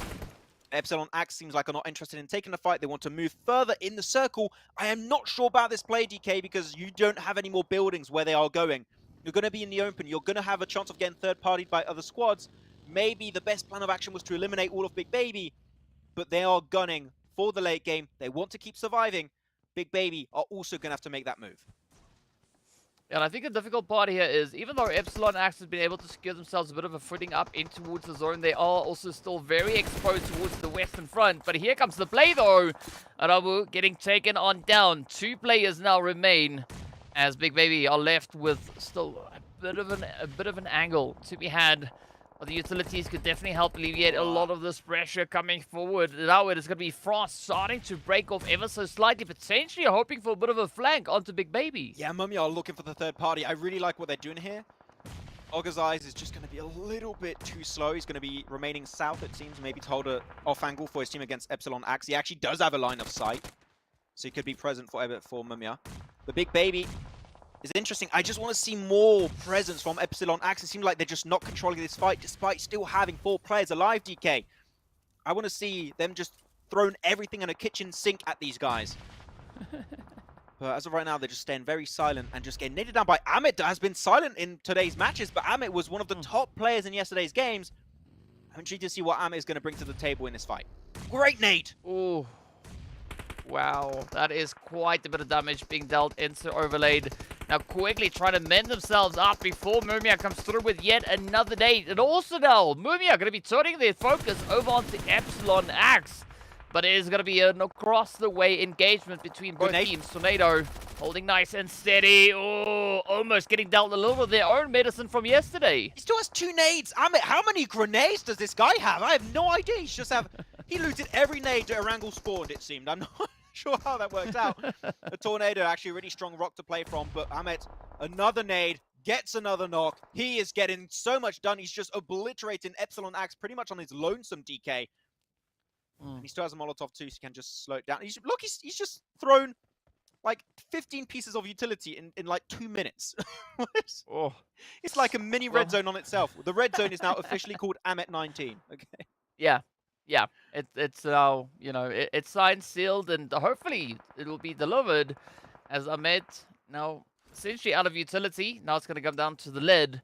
But this also has given Epsilon Axe a golden opportunity to really get themselves patched up before coming through with a rush, as the sprays are there. And there we have it. Ahmed will get dropped on down, but an absolutely devastating play coming through from Mumia. Now it's going to be the Eagles trying to soar as they go toe-to-toe with Team Alpi. Yeah, they were down to 2 earlier, DK. There wasn't much that they could really do, so great approach from Alpi. And also they eliminated the team that was south of their location for the longest time. So that was really important. Now they got full control of this building. I believe, I'm not 100% sure, I think it's barely in the next circle shift, so they can still play a portion of it. But chances are you want to try and stretch that amount of control a little bit ahead of that location. But without any kind of good position to hold, you're going to have to make the most out of this position. Those smokes are so important. The moment they dissipate, BRX are going to be in a world of hurt, DK. The car explodes, another player gets knocked. They are looking to confirm every single one of those eliminations while they still can. And that's it, they got. Yeah, at least, yeah. Yeah, I mean, looking at the side of Team LP, they still have quite a bit of ammo to play for. I mean, Tornado just has all of it, right? 318 rounds aside from that full clip that they've got to work with. But LP now going to be feeling quite a bit of pressure. I think this is where Epsilon Axe have been able to position themselves quite beautifully here. They've got that elevation, they've got the angle, and they know LP will have to move on forward and potentially out into quite an exposed position. Epsilon Axe are closer to the center of the circle than Team Alpi DK. So right now, despite being a 2v4, there is a very clear chance that Alpi could actually lose this match because of this transition. But wait, no way. They're able to actually make it. Moxito trying to go for the off angle, but he's going to get instantly picked away. He's now down to the 2v3. They make it up to the ridge. Moxito was going to be a necessary sacrifice for the team. And now they might be able to actually turn the heat back in their favor. Furio's going to get picked away. It's only one. He's remaining. It's Tornado. One against the entirety of Team Alpi. Can he snatch it away? Down to a solo. It's a 1v1 that's going to be unfolding. Down with the spray down of the UMP. Tornado keeping the dream alive right now. He gets it done and gets the second chicken dinner here. And this is going to be Tornado to wrap up the win. What a way to wrap up day 2, DK. Epsilon Axe, transition after transition, really efficient games. And able to actually steal it away from Team Alpi in style. I mean, what a way to kick up a storm, right? If we're being honest. Tornado just going all out and maybe excessively so. But I think it was very, very much needed to see Epsilon Axe owning up, coming through with an absolutely insane performance. And of course, 11 eliminations to accompany that. What a chicken dinner. This is going to do phenomenal things for them on the standings. Yeah. I said Epsilon got 2 wins, which is not the case, but it was such a good win, it counted for 2. Okay, that's how good a game it actually was from Epsilon Axe. But I think that there were ways that they could have maybe defended the eastern side a little bit more efficiently, especially clearing Big Baby faster.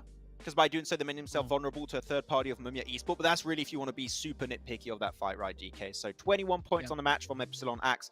Really, absolutely stoked to see that game come through. Though Eagles, we're not seeing Nexus here, DK, which means that this is the game that, again, allows them to lengthen their lead on the overall standings. So this is a very important game for the Eagles, this match. Yeah, I'm actually quite surprised with the turnout coming through for Nexus that they were able to secure themselves a placement point, but no accompanying eliminations. And exactly the same thing happened to the 4 Romanian boys. I mean, again, positional play coming through, which is an interesting dynamic. But yeah, definitely not the result or the way that we thought they were going to be able to ensure those points to come through. But either which way, though, a very, very satisfying Erangel being played. I mean, it's just, I think, one of the most insane Erangels that we've seen so far in this grand final. It was really interesting to see how teams were playing around the farm terrain. I think that is a very interesting circle because it really forces team to fully put in full display their map knowledge, terrain knowledge, and how they want to execute their game plan. Like BRX in particular, sure, they didn't get themselves a very flashy podium finish, DK, but it was a good enough game to allow them to get to the podium and get a few eliminations here and there. So they just kind of salvaged this game in some kind of aspect this match. I'm really happy with how BRX played it, though. If we're looking at these replays, we still have this early game fight in Pachinki. I want tomorrow, if any of these two teams are watching, DK, and listening to what I'm saying right now, stop doing this hot drop. It doesn't help anyone unless you win flawlessly, which luckily enough did happen for God's Ultimate. But it's rare in a 4v4 fight to not lose a singular player. So good on God's Ultimate, but even then, not quite worth it. Yeah, I mean, it does come with quite a bit of cost at some point. But you got to commend, though, that one. this play coming through here from Linus. I mean, they tried, but Maniac was just like, you know what, it's fine. I'll just dodge it and then show you up a little bit. Eagles also very aggressive coming through, especially in those early stages. Yeah, that was an amazing breach that they had. I feel like we do see Eagles sometimes when they are actually going for a full-on head-to-head breach are so efficient. The synergy is there.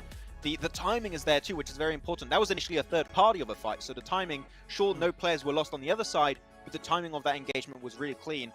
The one thing that was not as clean, and I do feel bad having to mention it, but Nexus's split, again, just too big and too long, which makes them very vulnerable. So I just want to see that little mistake, which is very easy to fix, just patched a little bit, hopefully, heading into tomorrow's 4 matches. Yeah, a little bit of sellotape, right?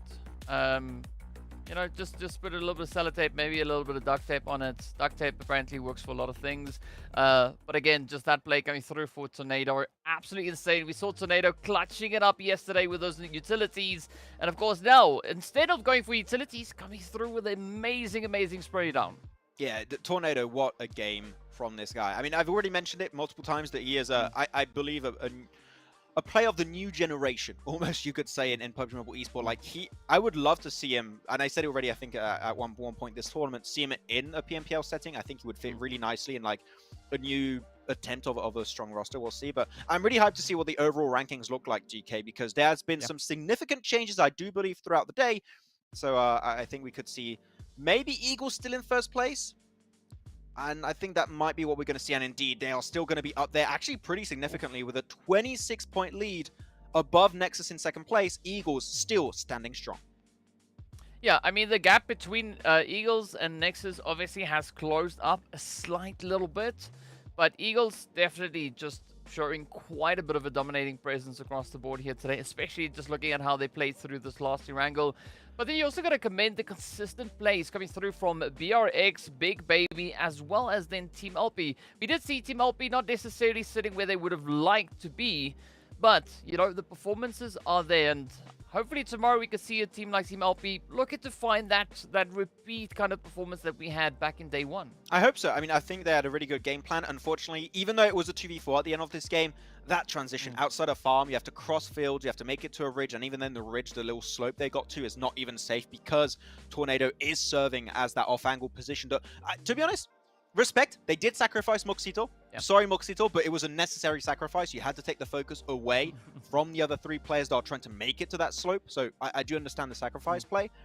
But even then, the off-angle of Tornado was just too present, too dominant to really deal with. So really happy to see that coming out from Team Alpi. They will be on this first page to wrap up the day. Though, onto the second page. I think we're gonna have some teams. Oh no, okay, we're not got no second page for us. Just for the replays. We'll maybe check it out in a bit. But second page, I think it's fair to say there are some teams that we'd like to see, and here we have it. Especially God's Ultimate, that not having the best time on the second day. Yeah, but a team that has had a very good day here, Epsilon Axe. Right, they started off the day situated in 16th. Now they find themselves already elevated up into 12th. So if they continue with the spacing, we could see a very steady progression leading further and further up that standing. So yeah, I mean, Epsilon Axe, I like what they've been bringing to the table here. We're just gonna see more of that spice come to the battlefield tomorrow. The thing for Epsilon Axe is that great, they got himself that chicken dinner here. Only one, not two, like I said, only one. Outside of those 10 placement points from that chicken dinner, DK, they only got 2 placement points over the course of that would be 7 matches. I think it goes without saying that is very, very low.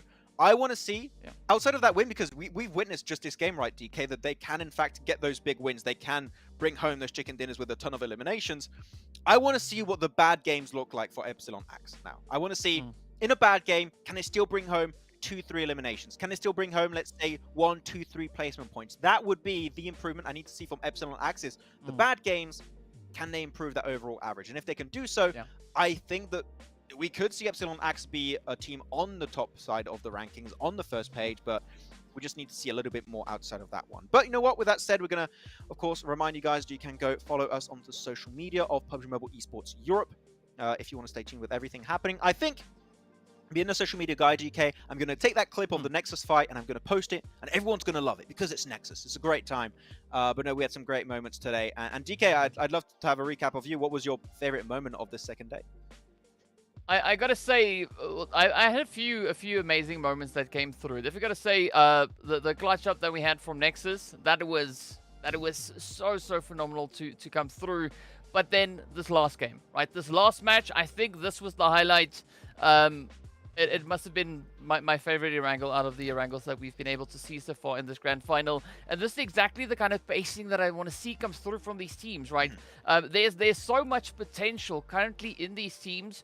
It just takes a little bit of finessing, right? Just to find the appropriate combination of balancing the aggression with the rotations, with the strategic play coming through with that. And I think the sooner teams are able to kind of master that or get a better handle on it, I think they could really flourish out on you know, just out in the competitive scene. Yeah, it's really interesting because always when we're entering these PMCOs or the Snapdragon Pro Series, I'm always a little bit uncertain of like, are we going to have some really good plays, etc. I remember last year's Snapdragon Pro Series, I was like, we weren't seeing a really strong caliber of play from a lot of the teams, but here, like this PMCO, we've got some true potential for the next generation in PUBG Mobile esports. I'm really excited to see how things are going to wrap up tomorrow, and I hope you guys are just as excited as we are right now in the cast, because we had some great plays today. I can tell you, quick spoiler, we're going to have some great plays tomorrow. Same time, same place. You don't want to miss out on the ending of our grand finals here of PMCO Europe 2023. So be there, be square.